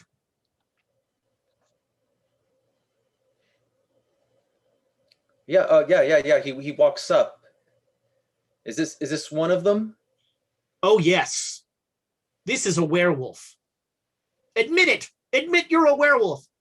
And this poor guy who's been beaten about things says something in Spanish. I'm gonna do something horrible now. Yeah, I'm gonna take out the knife and see if he sees the knife. You pull out the knife, and the guy like looks at it and like backs away. Yeah. I'm sorry with him beating it. It's the perfect. Like I can always pin it on Norton. The dent marks just have to match the cane, and he doesn't see the knife, right? Still, because he's not reacted to it. Although he seems fixated on, he wants the guy to confess in front of you. So he's kind of just brandishing his walking stick.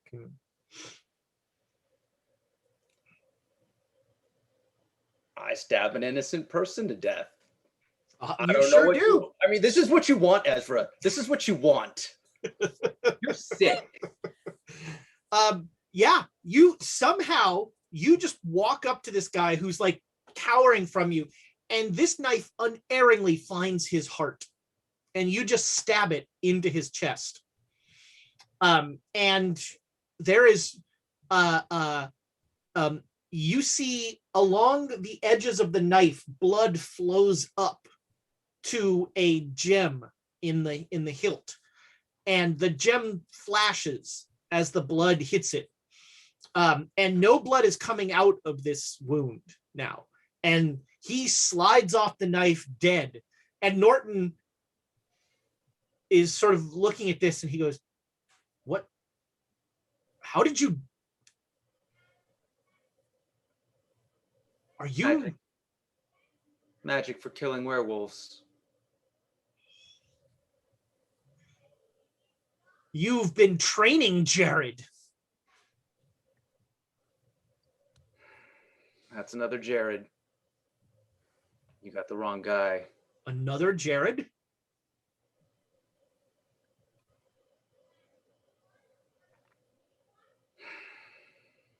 Well, good luck on your hunt for werewolves. Shouldn't he be changing? No, when they die, they change back to being normal. That's why no one knows about werewolves. Well, Jared, you can't go. We have to press this advantage. They're gonna come and take this body because they can't have this body found. And when they do, we wait for them. And we follow them back to their lair, and then just like the old days. Jared is just walking down the alley. Oh, he's going. You don't want to set any more you always set the fire. He's gonna start running now. I'll hold the door, Jared. But he's staying in the alley. So purely hypothetical question here. Jared's not gonna do this, but hypothetical. If he pried off the gem and ate it, would he have a soul? I'd love to see what happens. I have a feeling that wouldn't. I'd love to see you try and eat a gem. Well, okay, you don't eat it. Obviously, I would have to swallow the gem. Would the soul then pass through you? You have a soul only as long as it's in your system. Yeah, afterwards I wash it off and I swallow it again, and then I have a soul. I mean, hypothetically. I look forward to this experiment. I mean, Jared will check if the gem comes off with any ease, but he assumes it doesn't, unless like Ezra's like, oh, it pops right off. I want to see this, but I don't think. I kind of want to see it, but it did. No, the gem seems very happy where it is. The knife is warm, but not at all. There's no blood on it. Yeah, and I put that away. So you come running out of there, and you run downtown. And you see, once I get some distance from him, I'll stop because someone is. You stop and you see a a big bowl of clam chowder, and Brown Jenkins with a spoon and a thing around his neck, and he says, the tablet is outside of Provo, Utah. We already know where the tablet is. I mean, you knew it was in Utah. Oh, well. It's a big state. It's a big territory. It's outside. It's in a cabin. Well, a collection of cabins about 15 miles outside, north of Provo. Well, and I'm going to slide the dagger to him. More importantly, how do I destroy it? Well, you can take it back to its place of origin. There's a hole in the wall in that temple. Don't look in that hole, whatever you do. But if you put the tablet through that hole, it's good and destroyed. It won't trouble anybody again. Or you can throw it in a volcano. But that's just a classic. Are there any nearby volcanoes? We can make one. Somehow I don't think you do that out of the kindness of your heart. He looks at the knife. I could teach you how to make volcanoes. Not that hard.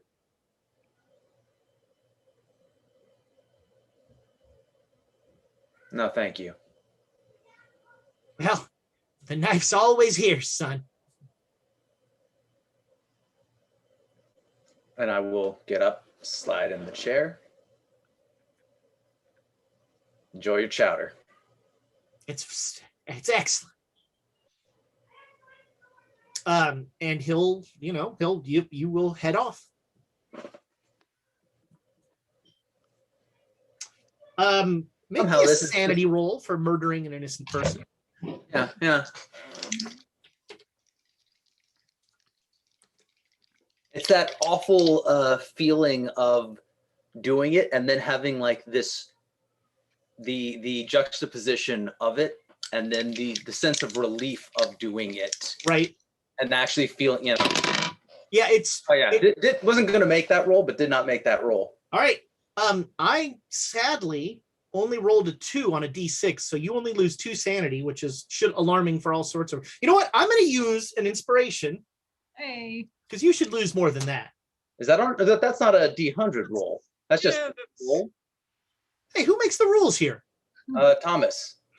It definitely is out of the norm, but you have so many. I think we should just leave. You know what? I'll spend 2 to do it. Fine. So now, you sadly, add a D6. That's fine. Sadly, I did not roll a 5, so you don't have a fugue, but you lose 4 sanity.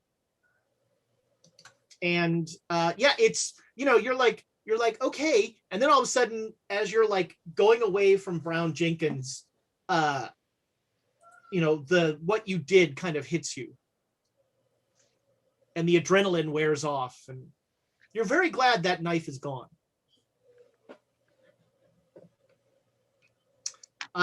So the rest of you are just going to party that night, have another fun night.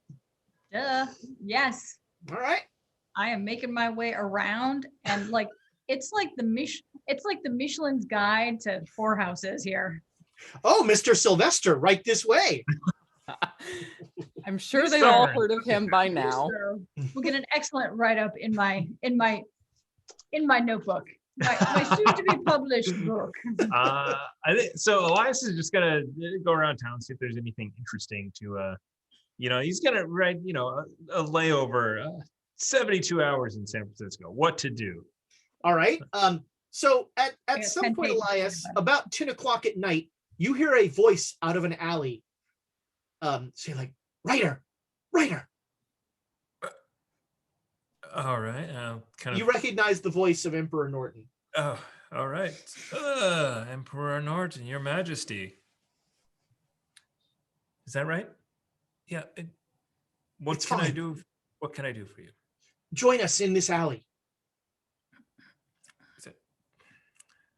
Okay, I will join you in the alley. All right, I'm gonna you go come in the alley and you see a crazed Emperor Norton with his walking stick, like standing behind a box over a dead body. There's a dead man who has definitely been beaten. And he's like, I've set a trap. Is that one of those demons? It's a werewolf.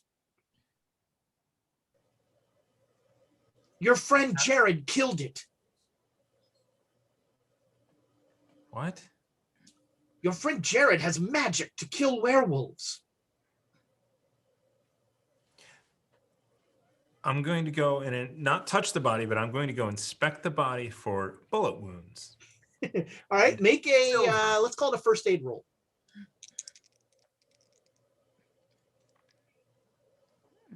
That is a hard success. All right, there is a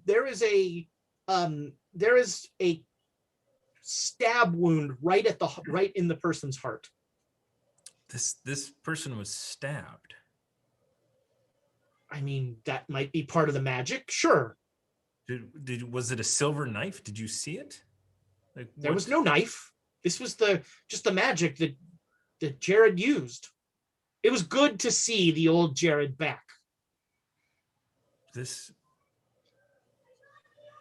You do realize, oh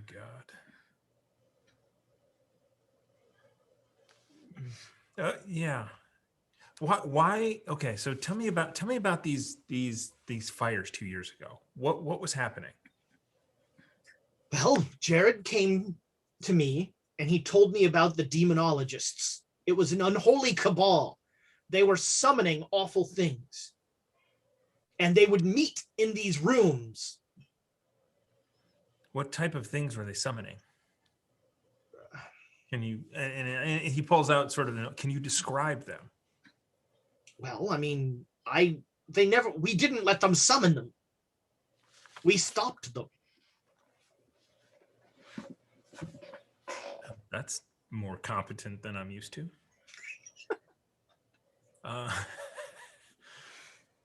You see, I'm all about proactive combating of this sort of thing. If I know they're going to summon a demon in that building, I'm going to burn that building down. That was what Jared always said.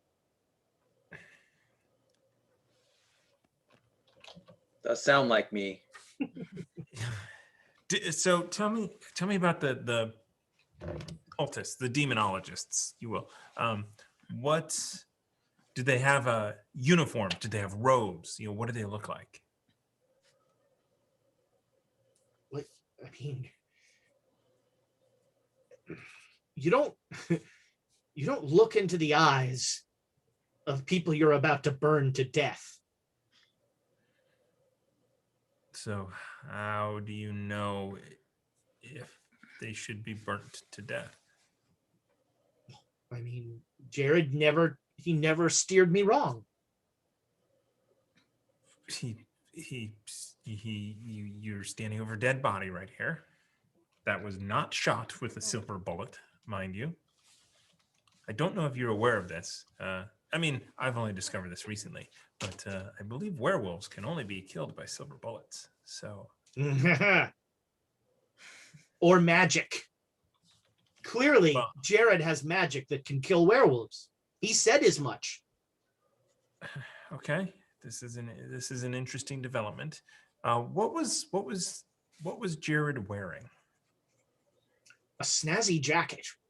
Looked very sharp. Okay. He wasn't wearing a poncho? He usually wears a poncho. No, this was like a duster. I wanted to... Maybe it was someone that looked like Jared. Oh, no. Trust me.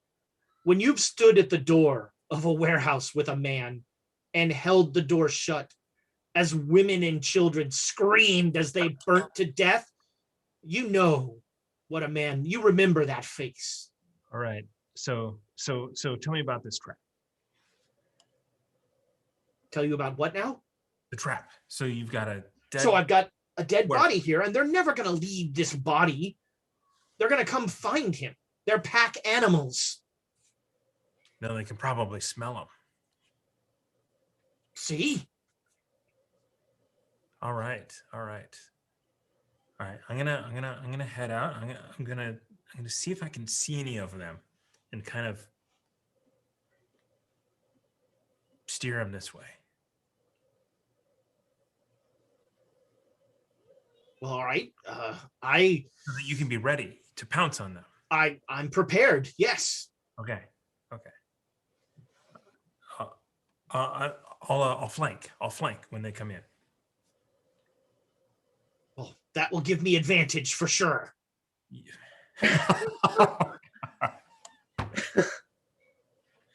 Not in 5e, it doesn't. All right. Anyway, so now. Yes, it does. It's one of the optional rules you can use in the DMG. Took a feat. Elias is going to back out of there, find a police officer, tell him, him at this point in time, that the Emperor has just killed a man down an alleyway. The Emperor? Yes. You mean Norton? The Emperor Norton. I just walked through this alley and he was standing over a dead body. He was probably robbing it. Could be. It's down that alley. All right. Back. Bring two. Why were you in an alley with the Emperor? With Norton? I'm a writer and he's. Oh, well, that explains it. Yeah. That doesn't explain it. Oh, I'm a writer. No, I just told you that doesn't explain why you were in an alley with a dead body and Emperor Norton. I was walking past and he goes, "Hey, writer, come here." So I went in there and he. And you know Emperor Norton? Well, he's approached me. I'm sorry. I'm a published writer. Oh, well, in that case, come with me. Let's go into this alley. Right behind you, sir. That's not how policemen work. Do you have a partner? Not unless he's a ghost. Do you see a partner? You do not. You do, yeah, but he gets a little weirded out when you look around. Come on, let's go check this out. Okay. He gets to the mouth and he goes, "Your Emperor ship? Is there a dead body in there?" Yes, there is. Did you kill it, sir? We did not. It was Jared with magic. Beg pardon? Magic. Magic killed the werewolf. Okay. Do you know this writer, Emperor? And he looks over there. Not just like. He goes, yes, that's Jared's friend. Oh, wow. Sir, who's Jared? I don't know. You should make a roll on that. What inspiration? Pick one. I'm guessing this is, gonna be either a fast talk or. Yeah, fast talk. Regular. 6. All right. I don't know. He was saying something. I mean, werewolves, and so I think that he's drawn to me because I've written stories about werewolves. So he recognized you from an alleyway because you've written stories about werewolves, and he yelled out to you to show you the body he just killed. Yes, that sounds about right. Okay, I'm sorry, sir. That sounds completely ludicrous. It does. Just pardon me 1 second. And he takes one step away and he blows a whistle. and he says, I think I'm going to need both you and the Emperor to come down to the station. And he has not gone too far in the alley, and you get the sense he has not seen the body yet. Because there's not like blood everywhere. There's no blood, really. And so he's just like, when, you know, and you hear a couple whistles around, and about 2 minutes later, 2 more cops will come running up, and this guy will fill them in, and he goes, apparently that Emperor Norton character is back there, and he looks at you. He killed a man? That's what it looked like to me. It looks like he beat him to death. Okay. Well, and then you hear one of the cops swear, and he goes, "There's a body." And the third cop draws a revolver, and he steps into the alley, and he says, "All right, anybody in that alley needs to step out. Who summons Emperor Norton?"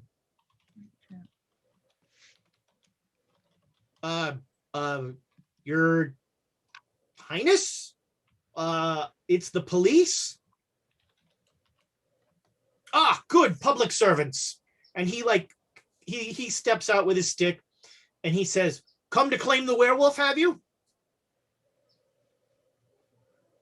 Beg pardon? Meanwhile, the two, the first cop has told the second cop basically everything you said. And the second cop pulls you aside, doing the whole I'm going to take you and you're going to tell me the same story kind of thing. Yeah. And he's like, so the Emperor beat that man to death. That's what it looks like to me. I'm not a doctor, but it looked like the guy was beat. What's this werewolf business? I wrote a story about a werewolf infestation. Are they, big wolves? No, like mythical creatures, like half man, half wolf. Which half? Yeah, not quite half. Like wolf head on human body kind of thing? Kind of like if a wolf man had there was some erotica to it. It was wait, what? It's a thing. People are into weird things. Anyway, so excuse me 1 second, sir. And he'll go in and he looks at the body. And he comes back out and he says, so A, there's no wolf parts to that guy. I did not see anything. And B, he was stabbed in the heart. Oh. But there's no blood. So either that was an already dead man, or I don't know what the hell what. So we're going to need you and him to come down to the station with us, if you don't mind. Oh, no, I don't mind at all, sir. Okay. And you guys didn't really have like a let's meet up at this point. So, all right. Somewhere poor Renee is sitting in a bar, just like every time somebody comes in, she looks up expectantly.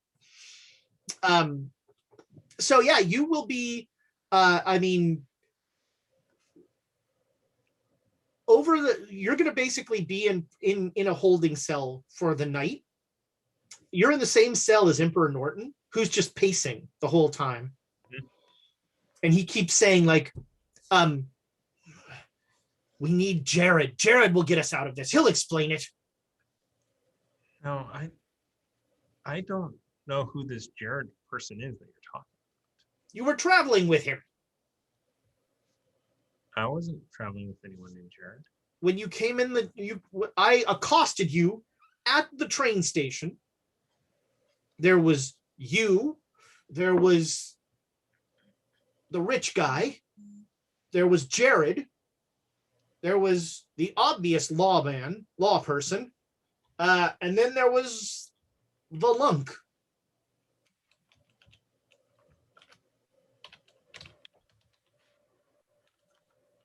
I immediately knew that Jared would be the brains, but then I saw, you seemed like an intellectual sort as well. Well, I'm a writer, not really an intellectual person. Well, I'm an avid reader. Maybe I've read something of yours. My education's 80. I'm like, That is more than Emperor Norton's. Yeah, well, you would think that if I was this educated, I would have just walked away. You did the right thing. This is how we show the city of San Francisco what's going on. We're going to rip this wide open. I'm not convinced. I'm not convinced that was a werewolf. Jared used the magic to kill it, and no blood came out. There was no blood in that body. I might agree with the cops that that it might have been dead already.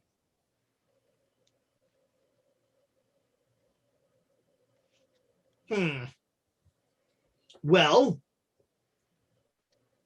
let's see what they say. I'm gonna ask the police to have Jared come and tell them everything. I think you should leave Jared out of it. I think you should pretend Jared doesn't exist. But he's who ripped this whole werewolf thing wide open. Is it? He killed the werewolf. I have been trying for years, for a year and a half, to kill a werewolf. Unsuccessfully. He did what I've been trying to do for a year and a half, like that. Okay.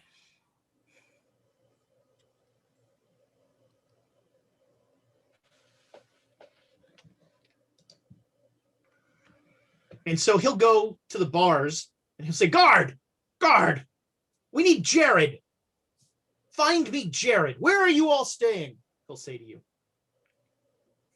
At the Duke. The Duke? It's the same company that the Duchess is. I stole that from the chat. They brought that up a long time ago. I know every hotel in San Francisco. There's no Duke.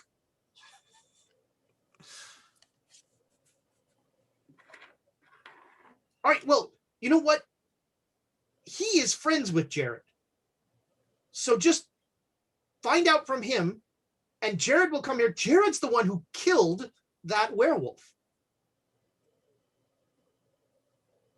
And the guy's like, of course, Your Highness. Like, there's a lot of just sort of like crazy man says crazy thing, but there's a dead body.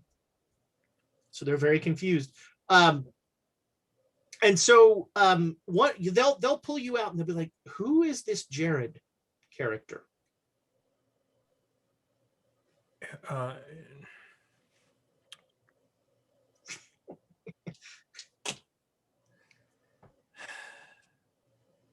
So he seems to think that the Jared that I am traveling with is someone else named Jared.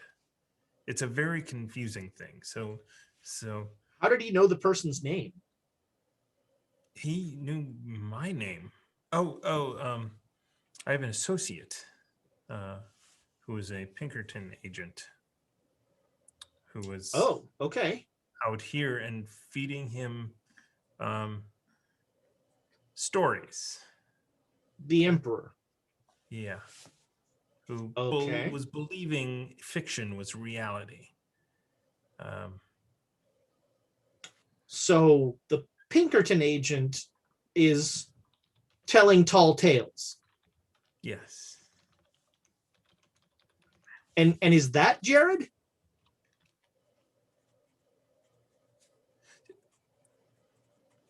Jared is my business partner at a bar in Reno. But And we've he been, killed this guy? I don't think so. We've all been at the hotel for most of I mean I did go to the library to research. And what hotel, sir? I tell him. Yeah, you'll tell him the name. All right. We're gonna ask your friend Jared some questions.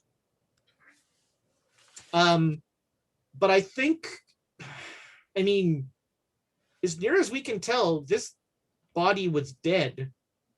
It wasn't killed. The Emperor Norton didn't have anything that could stab that guy in the heart like that.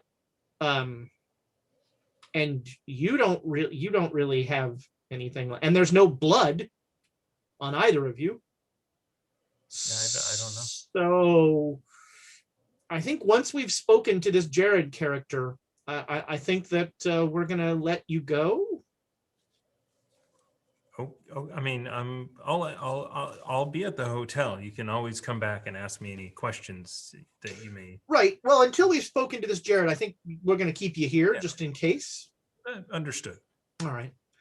Could I have a notepad and a pencil by any chance, just so I can? Of course. Yeah, they'll give you that to you. Yeah. Okay. So about at breakfast, you guys come down and Elias is not there. And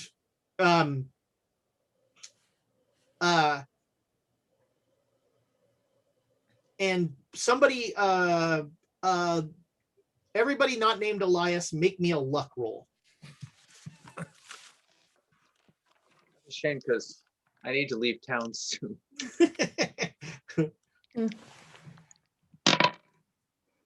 Oh, yeah. All right, so Ramsey, you come down, and the person at the front desk says, "Oh, that he's with them. He's with them."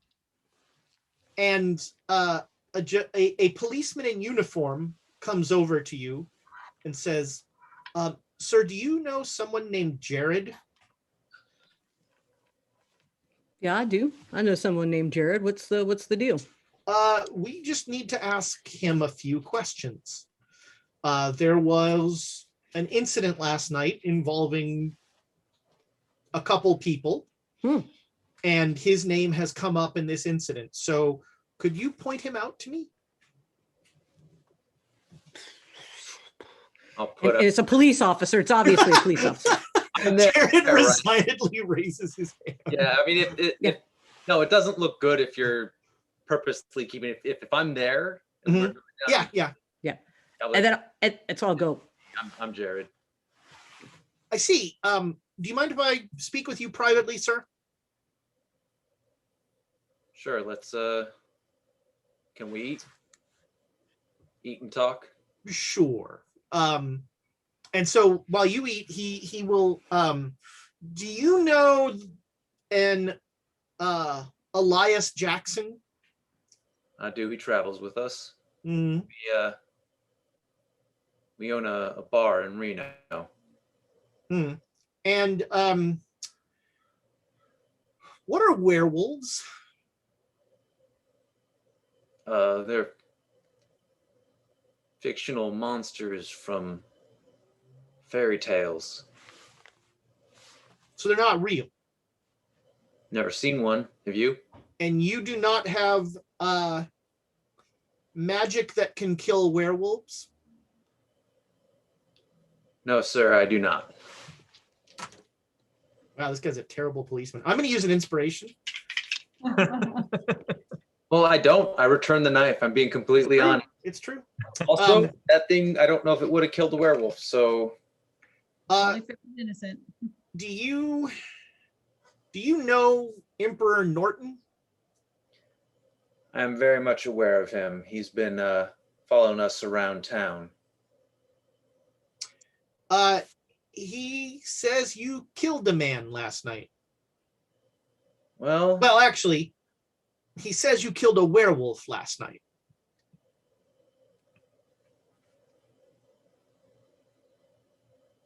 yeah. What do you want? You Werewolves did don't- kill a werewolf last night? No, werewolves don't exist. All right. And there was a body found, but it had no blood in it. And this Emperor Norton and this Elias Jackson character both said that you they both knew you, and they Emperor Norton specifically asked for you. He's down at the police station along with Mr. Jackson. Would you mind coming down there with me? Well, I'll wolf down the rest of my breakfast. Werewolf it down. He politely waits, and he says, "Feel free to tell your friends. I'll wait outside." Okay, I was wondering if we could see them and stuff. Okay. Well, they got Elias and Emperor Norton down at the precinct. What the hell is going on? We have to bail them out. Yeah. Well, supposedly I killed a werewolf, so I'm gonna go answer some questions, and hopefully everything will be okay. We need to hire you a lawyer. Yes. I mean, that might not be the worst idea. Yeah, we're gonna get a lawyer. No, wouldn't object to having one of them. Do you want me to come along until we can get you a lawyer? I've got a pretty decent knowledge of the law. Sure. All right. So the police officer looks weird when you come up, and he says, "Ma'am, I'm sorry. We're just gonna take Mr. I'm sorry, your last name? Oh, Reinhard. We're just gonna take Mr. Reinhard to the station for a little while." Yeah, I would like to accompany him and have a listen in what's going on. And I'll actually pull up my badge and show it to him. Oh. Well, I guess sure. I guess. I'm not going to interfere, but if there's something hinky going on with my traveling companions, I'd like to know about it. Well, this raises more questions. Okay. Sure. We are real good at raising questions. So yeah, he'll take you to the thing, and they put you in a room with Emperor Norton and Elias. And as soon as Jared walks in, Emperor Norton says, "There's the man. There's the man that can kill werewolves." And I'm like, And Elias is playing a harmonica in the corner. I draw my gun. I'm sure all of the cops in the building agree with you on that one. Hang him. He's brought that horrible contraption in here. It was self-defense. The man had a harmonica. Yeah. No jury. No jury. I'm so glad you came, Jared. Just tell them and we can all be going. What? Oh, there's nobody else in the room right now. Huh. Just you guys. Susanna, you're out with the policeman. Okay. And a policeman will say to you, Marshall, we don't really know what's going on here. We've got a dead body that we don't think any of them killed. Well, that's interesting, but is that unusual in this city? I admit I'm not accustomed to the ways of such a large city. We don't get a lot of cadaver theft. No, that's weird. And I mean, Emperor Norton is a eccentric fellow, but he's not usually violent. Mm-hmm. Unless you're a banker. He really hates bankers. Well, fair enough. But there was a dead body in the alley, and but it was stabbed, but there's no blood and there's no knife. I mean, I don't think between you and me, I don't think we have anything here, but this this weird back and forth of why they both brought up this Jared guy. Who is this Jared guy? He's one of my traveling companions. We're part owners in a bar in Reno. Why does Emperor Norton know who he is? I honestly have no idea, but he has been hounding us pretty much since we came into town. About werewolves. About werewolves. I'm still not entirely sure what a werewolf is. It's a critter from folklore. I don't know a whole lot about it. It's the sort of bedtime story a mother tells a child to stay out of the woods. Yeah. Well, I'm just gonna go ask them a couple questions, but then I think we're gonna have to let him go. I mean, if it's what it's sounding like, it sounds like the person was killed somewhere else and brought there for some reason, because there was no blood and no knife, right? But who? I mean, who and why? No, I understand. It's a weird situation, isn't it? It is. All right. Well, just wait here with with these guys. I'm gonna just ask a couple questions, and then I'll release them to you. Oh, sure. If you're going to be releasing them to me, can I come and listen in? Because I'd like to know what exactly is going on. Oh, of course. Yeah, sure. Yeah, Thank you. Appreciate it.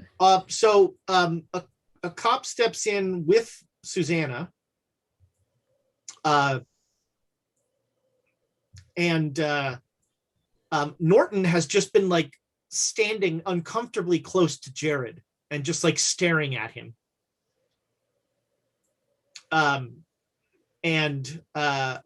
This whole time, and the cop will say, so folks, we have a dead body that none of you killed. Okay, sounds about right so far. Oh no, says Norton. Wasn't bludgeoned? Jared killed that man. I tried, but I could not kill a werewolf. Right.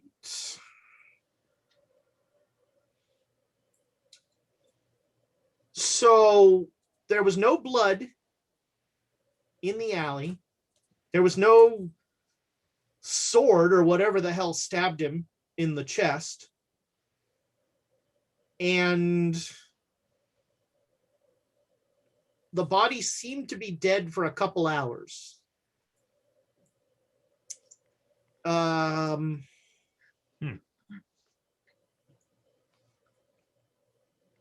What is, and he'll look at Jared. What is why did both of these men mention you? What?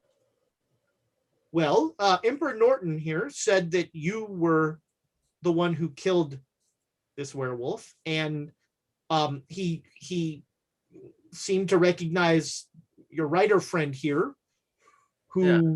I definitely know Elias. I mean, we. And how do you know Emperor Norton?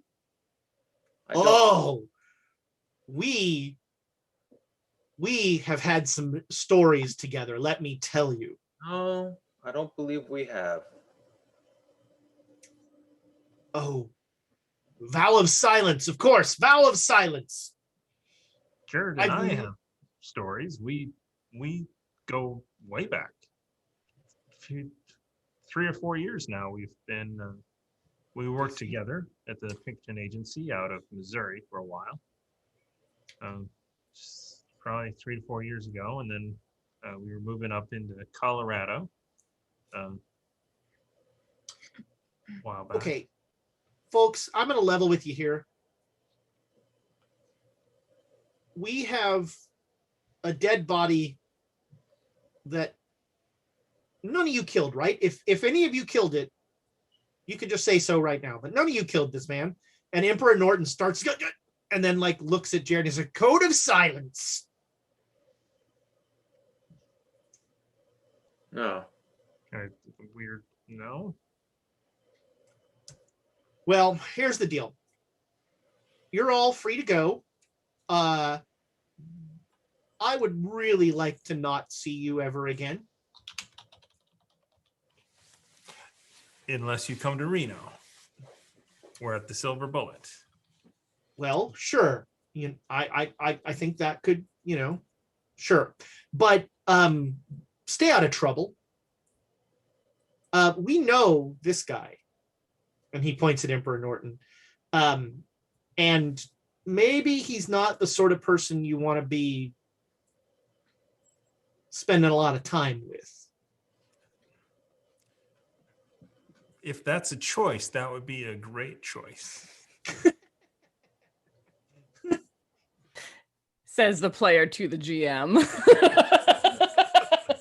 Says Elias to the cops. Like, why does this guy?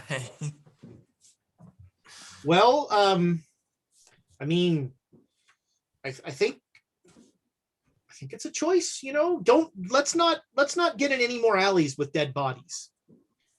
I think that's a choice I think we can all make. Indeed.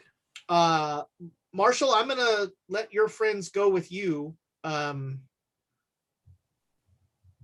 Keep an eye on them. I'll Keep out of trouble. Yeah, I'll certainly do my best. But we're my friends and I are free to go. Yes, ma'am. All right. And your lordship, you're free to go as well. Back to the struggle for justice and safety for San Francisco. Jared, I'll look for you later. And he strides out. Oh, no, I don't think that's what he would suggest. Oh. No, I don't know. Is there any parts of the city where he doesn't usually frequent? He mainly stays downtown, but I mean, that's true of most people, Right. If you wanted to go further out, over Potrero Hill, something like that. We could pack up and leave. I think there's a tablet in Utah waiting for us. The less I hear about that, the better. You can all go. Thank you very much, Sarah. And I'll just like put one hand on Jared's shoulder, one hand on Elias' shoulder, be like, let's go. Are there any ghosts here? Are there make a luck roll. They're not going to be the good kind. Yeah. And if you notice you noticing them. 80. Yeah, you see the ghost of a Innocent Spanish man. That would be if he fumbled. That's fair. No, you see actually a ghost in a police uniform. Who's just like sitting at a desk, kind of forlornly trying to pick up a newspaper and not succeeding. I'm just going to do my best to pretend I never saw it. All right. The ghost does not seem to know. Man, these cops are not. Hey, you have tons of inspiration. You do. Yeah, but You gotta burn through it. It's your duty for our viewers. I'm doing it for Jay Matthews. Well, if you use it all, then the boy won't trigger. So there's a. There we go. All right, so yeah, you guys. It's now mid-afternoon as you get back, and Abe is getting bored. I think that we just leave. I don't think we need to be here anymore. What do you mean we just leave? We don't need to be here anymore. This is the best damn town I've been in since Kansas City. I just spent the night in a prison. I spent the night at Madame Lynn's Pleasure Palace. Maybe you should try spending the day with me more often, son. Do some more gambling. That'd be good. That Emperor Norton fella seems to have marked us as people that he can drag along into his shenanigans, whatever they may be. And that ended up last night with Elias and Emperor Norton on either side of a dead body, apparently. What did you do, So- Elias? I pointed the cops to a dead body. He involved Why? the police. Why? I was hoping that. Well, here was my plan. Oh boy, here we go. And this is outside. So the Emperor was in the alley Okay. waiting for. Apparently, he thought the man was a werewolf. Waiting for the other werewolves to come and collect the body, and he was going to jump them. So I was like, oh. But if a cop shows up, he's going to jump the cop, and then the cop will beat him, and then maybe he'll stop. All terrible ideas. Best course of action, walk away, go to Madame Lynn's Pleasure Palace. There were many things on that menu you would have enjoyed. Ah, the gorilla of my There was dreams. a taco sandwich situation that I do say I looked at twice, but I said no.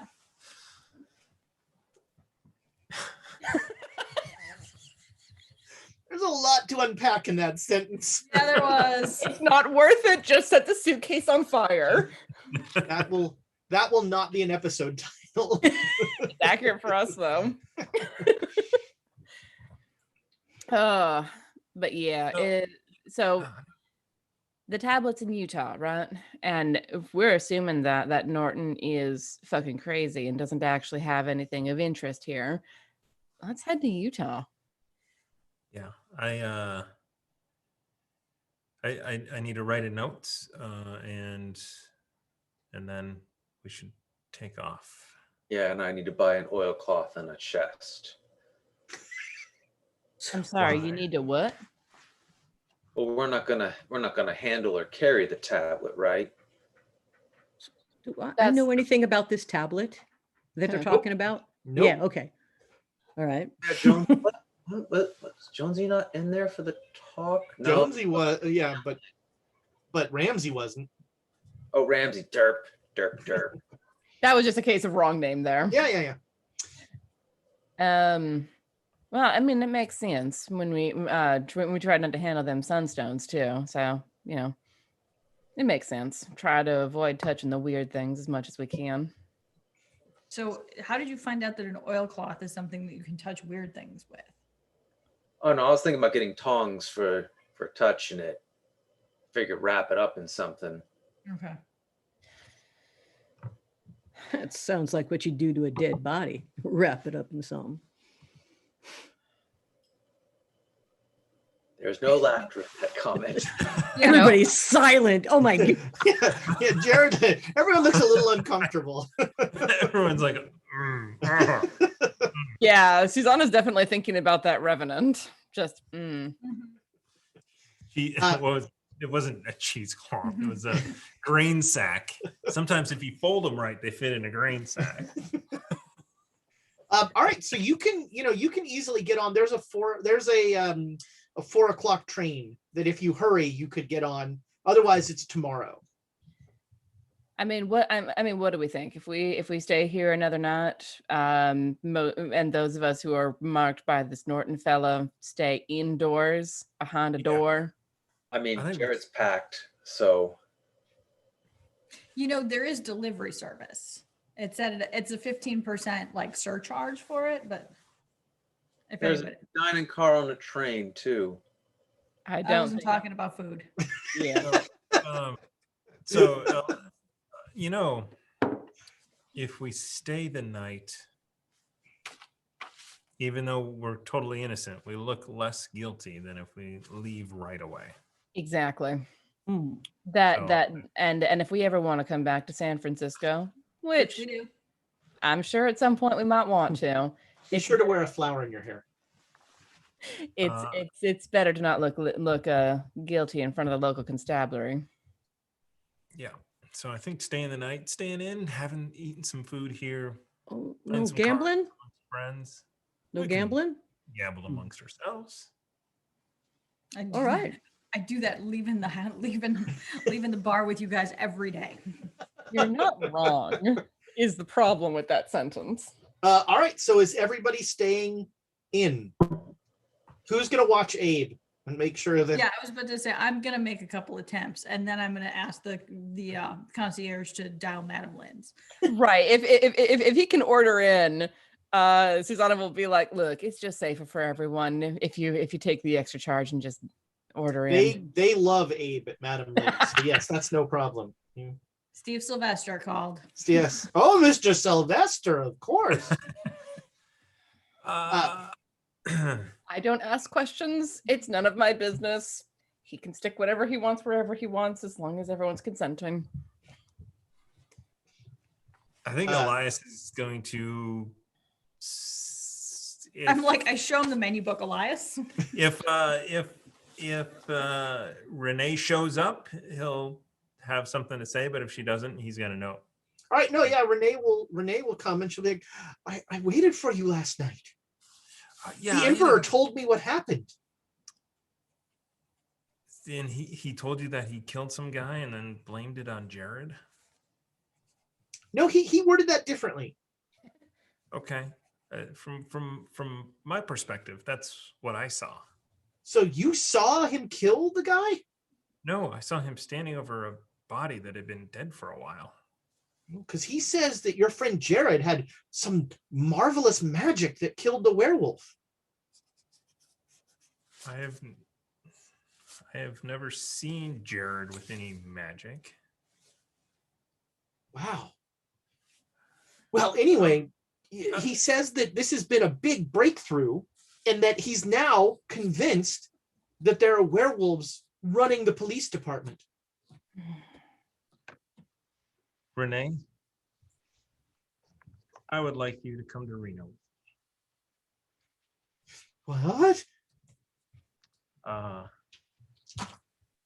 don't think it's safe. I mean, if that is true, I don't think it's safe here in San Francisco. She looks like she's waiting for you to say something else. So you should join us in Reno, where it is safer than here. Because I could really use a sharp mind at the newspaper. And I very much enjoy your companionship. She perks up with, oh God, I just rolled a 99. And she says, and I love you too.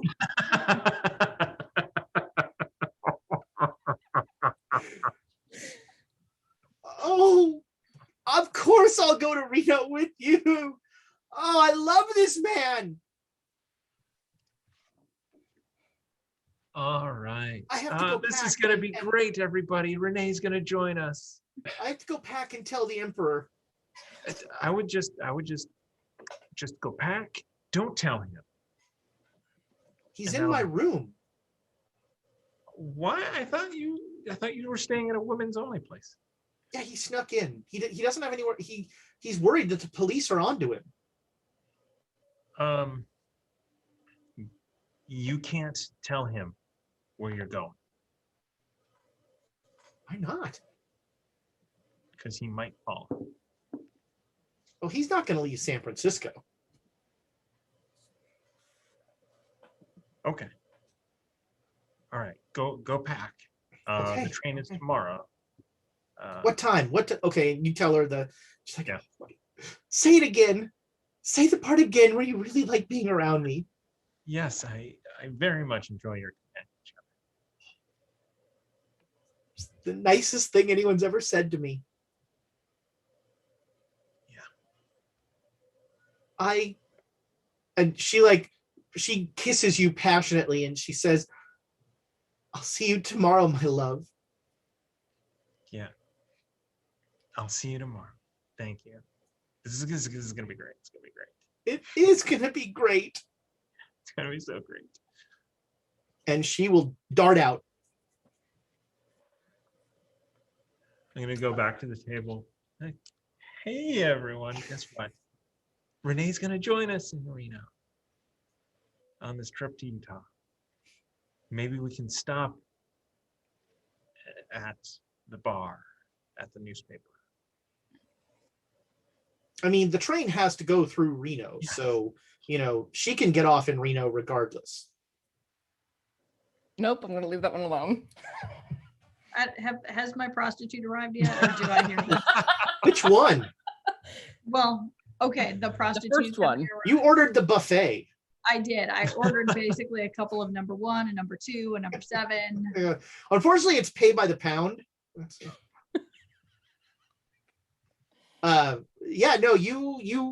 a debaucherous night to be had. I'm just going to lecture Elias on the whole cow milk thing. I am less concerned about that and more. Is she going to follow us to Utah? Elias? Look, I think that she will be a valuable asset with some training. And you're going to train her? Well, yeah. Yeah. Elias, don't step in that one. It smells of cow shit.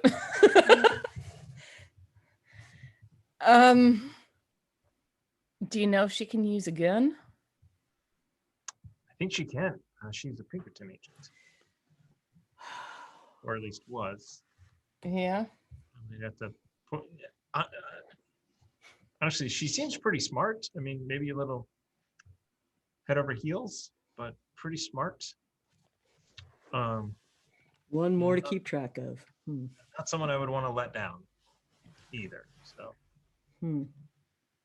I mean, Ramsey says one more to keep track of, and I kind of give him a side eye.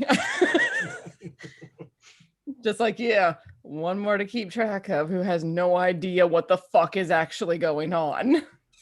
Great. And so Elias is actually starting to realize that he's kind of butterflies into stuff. He's like, you know what? Maybe this is a good thing. I don't know. I'll look at him and like tilt my head a little bit and be like, all right. Well, we'll make sure that your lady doesn't die or go insane, hopefully. Because yeah, I think she's seen some things already. I'm not quite sure how much, though. Right, and that's a real question, isn't it? Because something happened to convince her that there's actual werewolves. Oh, I think that might have been my fault.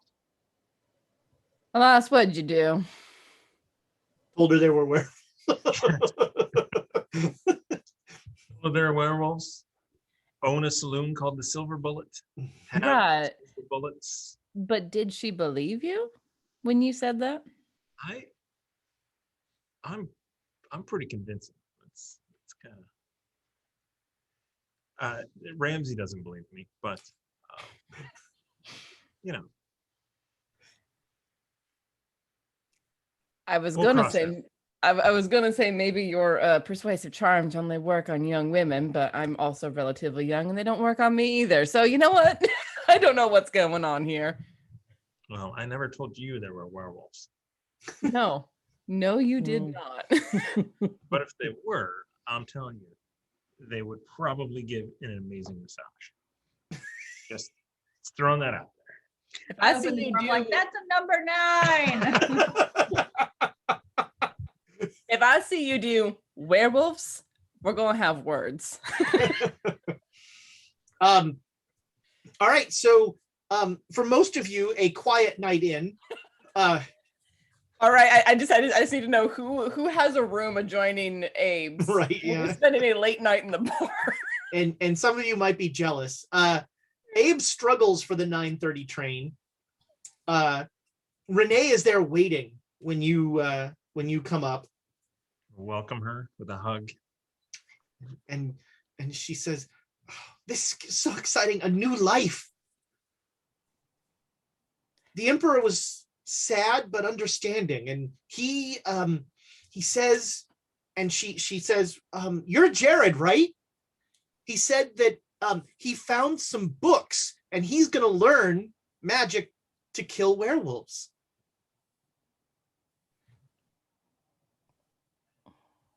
Yeah. That's So I take it we are going to have to come back here at some point. It's entirely possible. I hope so. Well, at the moment, Ms. Renee, it looks like we have a train to catch. So are you gonna like drop her off in Reno and give her the address of the hotel? Or are you taking her with you to Utah? I think that's something that we need to discuss on the train ride. Yeah, on the train definitely is a discussion. She's very interested in the discussion. I'm I don't know if that's gonna happen with her around. If that's possible. Yeah, you can convince her to go. She like you ask her to go to the dining car to get food, and she's I was gone. gonna say I go with her. If you guys want to talk, I'll go with her. All right, so yeah, is she? You know, you're gonna be in like a day and a half. You're gonna be in Reno, and you could like get off the train, spend a day in Reno, and then continue on to Utah. I think that's probably a good idea. I think that you know, I do Jared, need somebody to run the newspaper while we're off doing some things. So that's have you told people, Jared, that you know where the tablet is? Mm-mm. I don't think you have. Yeah. Okay. no, I will not be. No. So yeah. So we know we need to go to Utah, so we can, if we want to zoom through anything. I have asked Elias if he knows of any local volcanoes. Do I know any local volcanoes? Active? No. Yellowstone. I mean, Yellowstone is Yellowstone, I think, that would be erupted in around, but that's not, you know, terribly local. When did Yellowstone erupt? No, I mean, I don't think it's he wouldn't consider that a volcano, but he's like, there's hot springs. Is that close enough? No. I happened on another day to go to the library, and supposedly a volcano could destroy the tablet. Thought we were going to Tenochtitlan. Well, if there's any volcanoes along the way. I don't know if there are any volcanoes along the way. I don't really know where Tenochtitlan is either. It's on the coast side of Mexico. Is that right? The Yucatan? Yes.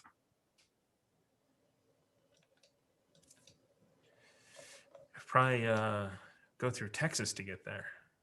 Arizona. So you can find out from the rail agent that there's no rail connection to Mexico in 1870.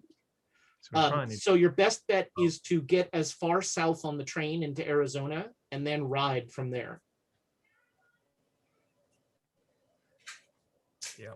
Can we ship the wagon on the train and then take that through Mexico? Might be a little expensive, but you could probably figure out a way. I'm just gonna offer that because my butt does not do well on the back of a horse. Well, I think being on horses is going to give us to be a lot more mobile. Yeah. The other thing is Mexico, the Mexican road situation in 1870 is not great. There's essentially the two coasts, and then anything overland is not good. Anything over the mountains, that is the middle. So the coasts basically go to the... But I thought you said we were staying on the Atlantic coast side. Well, you're going to stay on the Gulf because it's on the Gulf side. So you're going to want to be sort of in Texas and looking down. Do we need to can we train our horses down there, or we buy horses when we're down there? I mean, you'll probably buy horses once you got as south as you can in Texas. Wonder if they'd be cheaper. You also have to figure out where Tenochtitlan is, because there's, like... We also have to figure out where the tablet is before we figure out where Tenochtitlan is. Also that. Train. Well, Didn't your ghost leave you any A map. Yeah, he actually drew a map. I don't know how accurate it is, but he did draw a map. Yeah, well, remember his hand, like his writing and stuff was not that great, but yeah, you have a basic map of where Tenochtitlan is. So I think getting a real map and trying to look at it and do some research. Actually, Still, yeah, but the first question is going to be, where is this tablet? I mean, we were given some rough landmarks from your ghosty friend. it was, But Utah's a big territory. yeah. Huh. I kind of wish I was at the library in San Francisco. Too late for that before somebody pointed out a dead body and ended up in jail. I was. I'm sure the train station has maps. Maps to where? To Utah? To this place in Mexico? It has maps of the rail lines. Well, Right. we can definitely find maps closer to, once we get the tablet, I think that we can get to a bigger city, St. Louis maybe, or Phoenix, somewhere to. I mean, St. Louis is quite a way from Utah. Yeah, it is. It's way back in Missouri. Yeah, it's a bigger city. That hopefully isn't San Closer Francisco. to Mexico. Yeah, it's also closer to Mexico. Oh, unfortunately, the one that matches that the best is either Phoenix, or San Francisco. Not going to be Phoenix. Phoenix in 1870, 240 people. Not a big city then. 1880, 1,708. So when do we get back with the food after they've talked about everything? Yeah, you guys come back and, so I guess the plan is you're going to spend the night in Reno. Yeah. Yeah, sounds like. Is there a surveyor's office someplace? Because I would expect it to be. Or what about? So surveyor's offices would be local. Yeah. Yeah, and I don't think I'm super familiar with Utah. I don't think I've spent much time in that particular territory. Most federales have not. So I might recognize the landmarks that were described, but that's rough at best.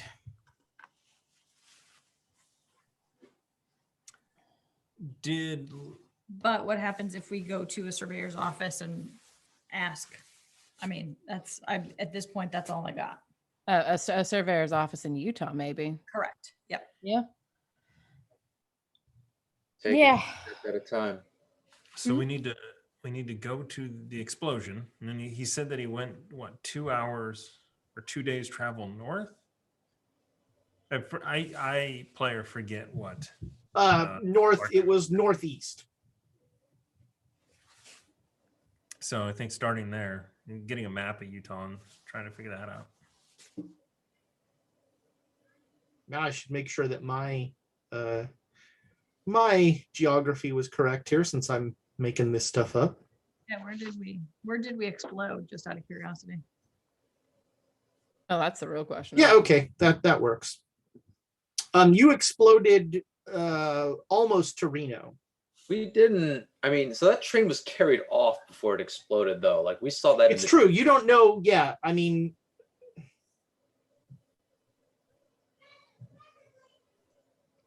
I think that was towards the evening when that happened. So we probably didn't. We saw the explosion, obviously, that Right. would light up, but where the train landed. Yeah. You were still about an hour out of Reno. Right, but it also wasn't that far from where the train was when it was flown off and exploded. Because we all saw it, we all heard it. So it's in Nevada. It's not in. That's what Not I in would Utah. think. It might be closer to Nevada than Utah. Well, the guy said that Manning said he had the tablet with him when he went to Utah. Right, the Oh, explosion. Yeah, Gotcha. and he had it with him because it kept him warm, and Mhm. he didn't need to rest while he had it. Well, no, that Wow, was. you went that far. He was living rough according to the folks who picked him up. He was living rough for a couple months. Mhm. Oh, well, I guess get to Salt Lake and see what we can find out. Is Salt Lake a thing at this point? Oh yeah, Salt Lake is a nice town. Provo, which matters to Jared, is a little bit south of Salt Lake. That's okay. We don't have to go that way because we want to be a little bit north of It's Provo. true. So Yeah, there's nothing in Provo except a Denny's. And a travel log. hey, at this time, a Denny's is a big deal. And also, If only they spelled it right. That took me longer than it should have. College Town.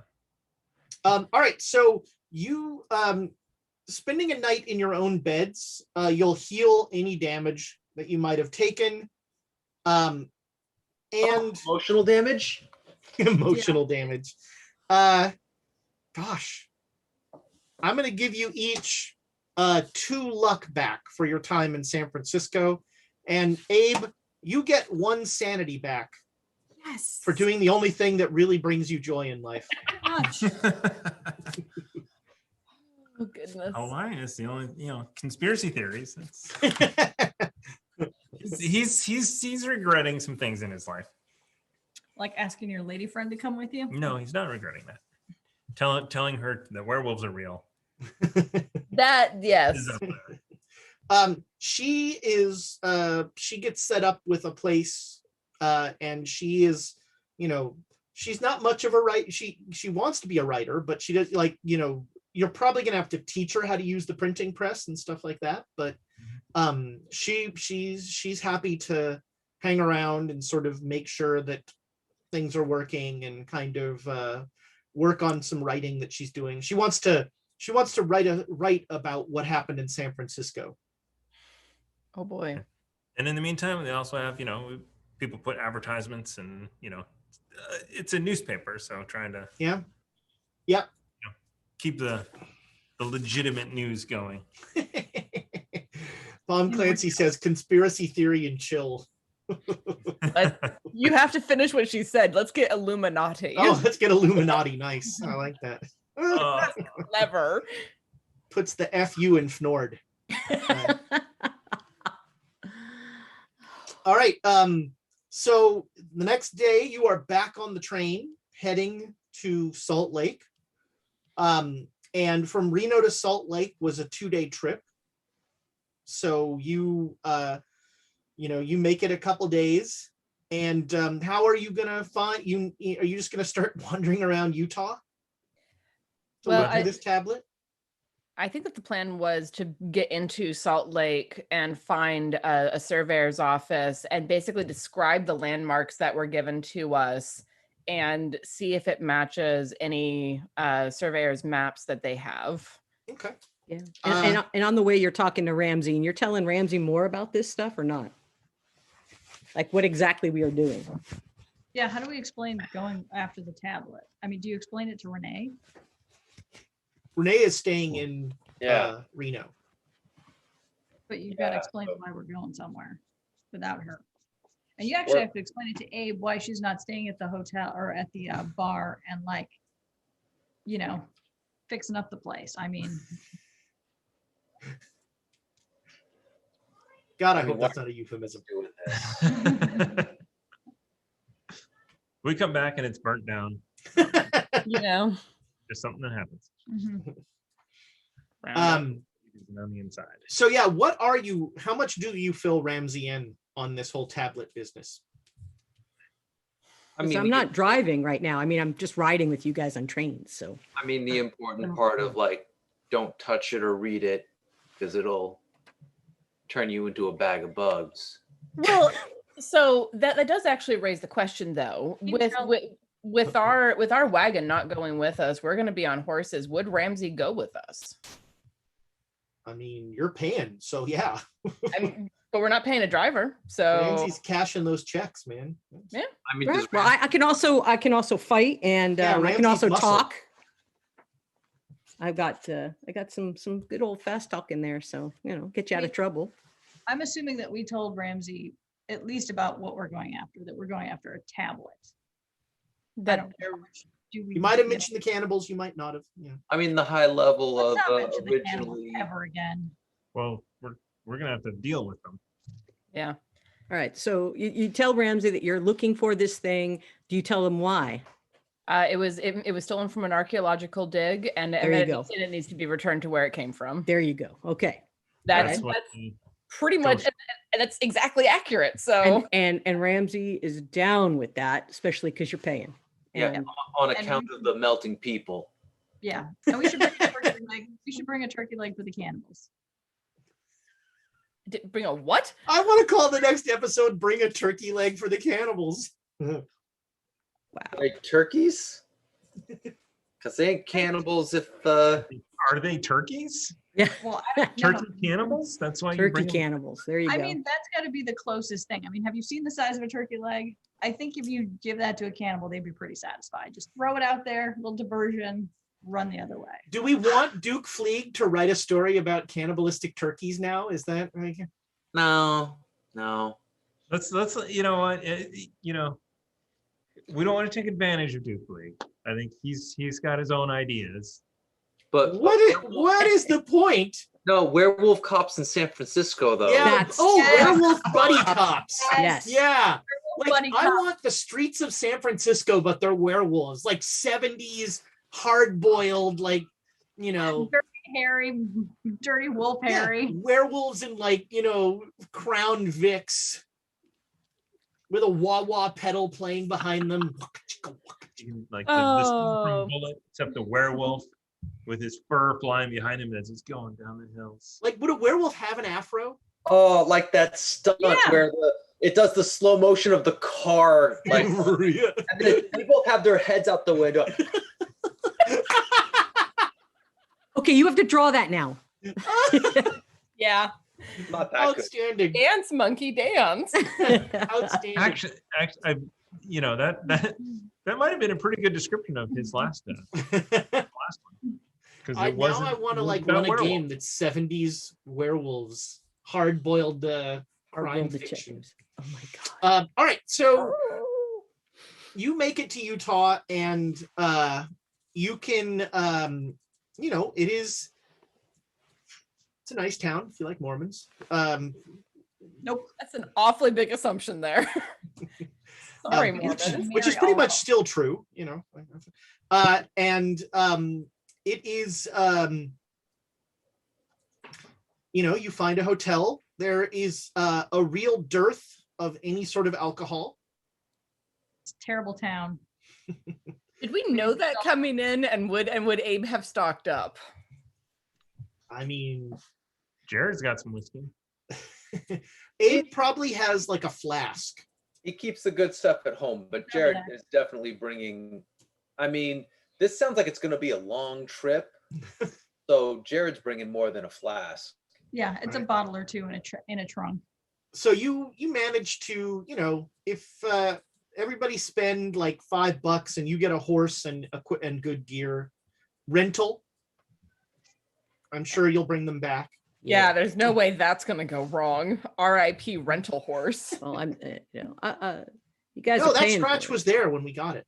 Yeah, I'll buy or rent Ramsey's. All right. And you go to an assayer's office, and they give you like, they say, well, actually, let's. Ooh, okay. I have got a map drawn with some things on it, right? Crude. I think the map you have is of Mexico. Okay. Got From it. Yeah, that's to find the temple, not to yeah, find you have a map from Manning about that. But this guy, like, automatically he'll just say like, oh, do you seek the eternal church?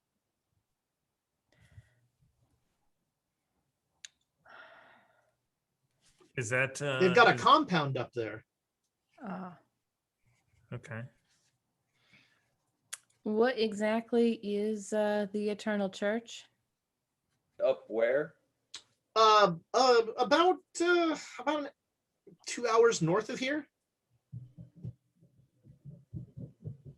I mean, from this description, it sounds like that's what it's, you know, they've been up there about 10 years. They've built a little compound. They pretty much stick to themselves. They don't really want to, you know,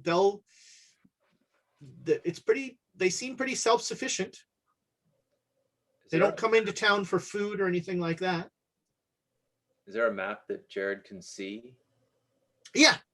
He'll show you on the map, like, they're probably around here, and it seems like that could be the spot that he was describing. I mean, but on the map, do I see a Provo? Oh, Provo is south. It's about 30 minutes south of Salt Lake. Is there anything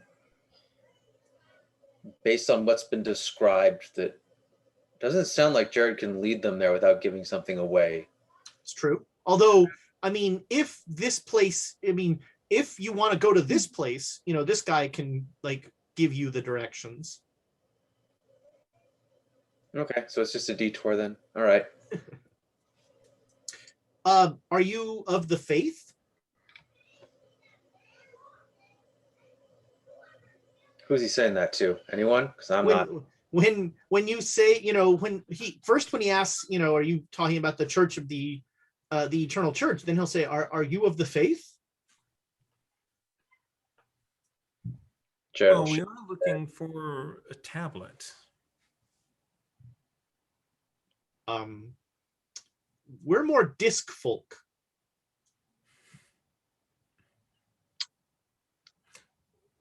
Yeah. In fact, there was a schism over whether, this is many years ago, but there was a schism over whether they were discs or tablets. They're discs. I mean, this one technically is a disc, if Jared remembers correctly. He actually saw it at one point. Yeah, it's a disc. No, it is a disc. Oh, it's true. a disc. Okay. Huh. Yeah. You know, one man's disc is another man's tablet. Not like religious wars have been fought over. I was gonna say in a religious schism. That's. I mean, I hope that the Eternal Church will bring your souls to salvation, and I will pray for each of you. Very nice. Won't be necessary. Extra prayers are always helpful. Thank you. Of course. I need to take a detour and go to the library, if that's okay. Well, we have a library that Gentiles can access, yes. Okay. Do you have newspaper records? Yes. The Desiree News has been in production for quite some time. Does that mean Jared can access it or no? Does he not count? Gentiles are non-Mormons. Oh, I thought it meant like classy. Okay.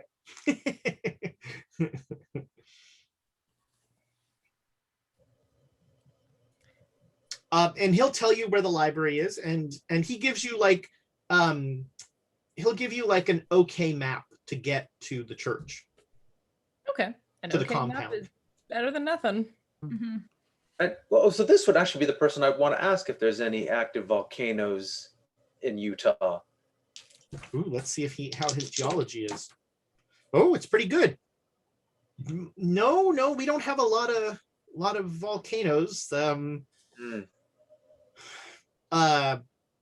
mean, I think there's some down south, Central America, that sort of thing. Ring of Fire, that whole thing. Okay. Appreciate it. You never know when you need to find a volcano, right? That's never come up, no. You mean you never need to find a volcano? No, when Joseph Smith told us to have 2 of everything, I don't think volcanoes were on that list. Well, See, that's don't want to make assumptions like that. He is the prophet. Well, a good day to you. All right. So, yeah, there is a full-on library. What do you want to look up there? Any news about cannibals? No, there's no you know. Do you ask the librarian to help you? Like, Yeah, I mean, Okay. I'm researching the area, and yeah, make me a library use roll. heard that there were cannibals. The regular success. All right. This librarian very politely, like painfully, studiously politely, will like walk you through the utter lack of any stories about cannibals. You got a regular success? Yeah.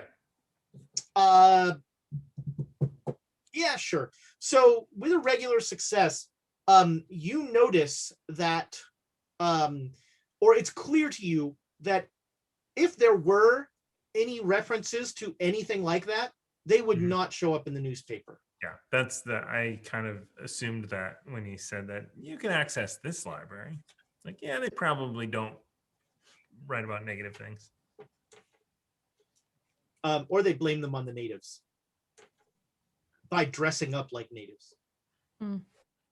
Neat. So, yeah, I think. Well, I want to check for. There's a library. I will look up volcanoes, and apparently, All right, make me a library use roll. or South America is the way to.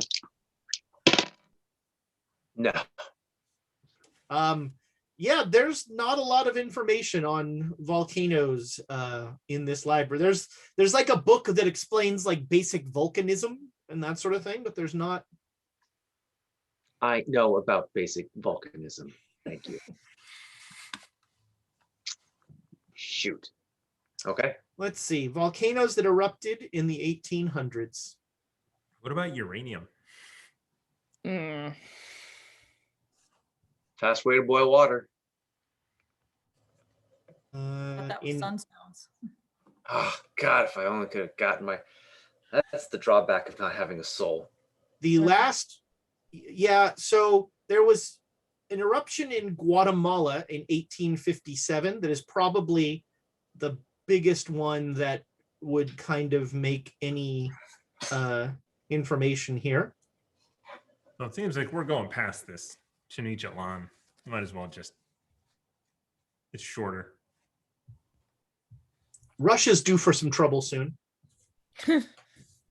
Mount Hood in Oregon, volcano. Not in the 1800s. Nothing in the US in the 1800s.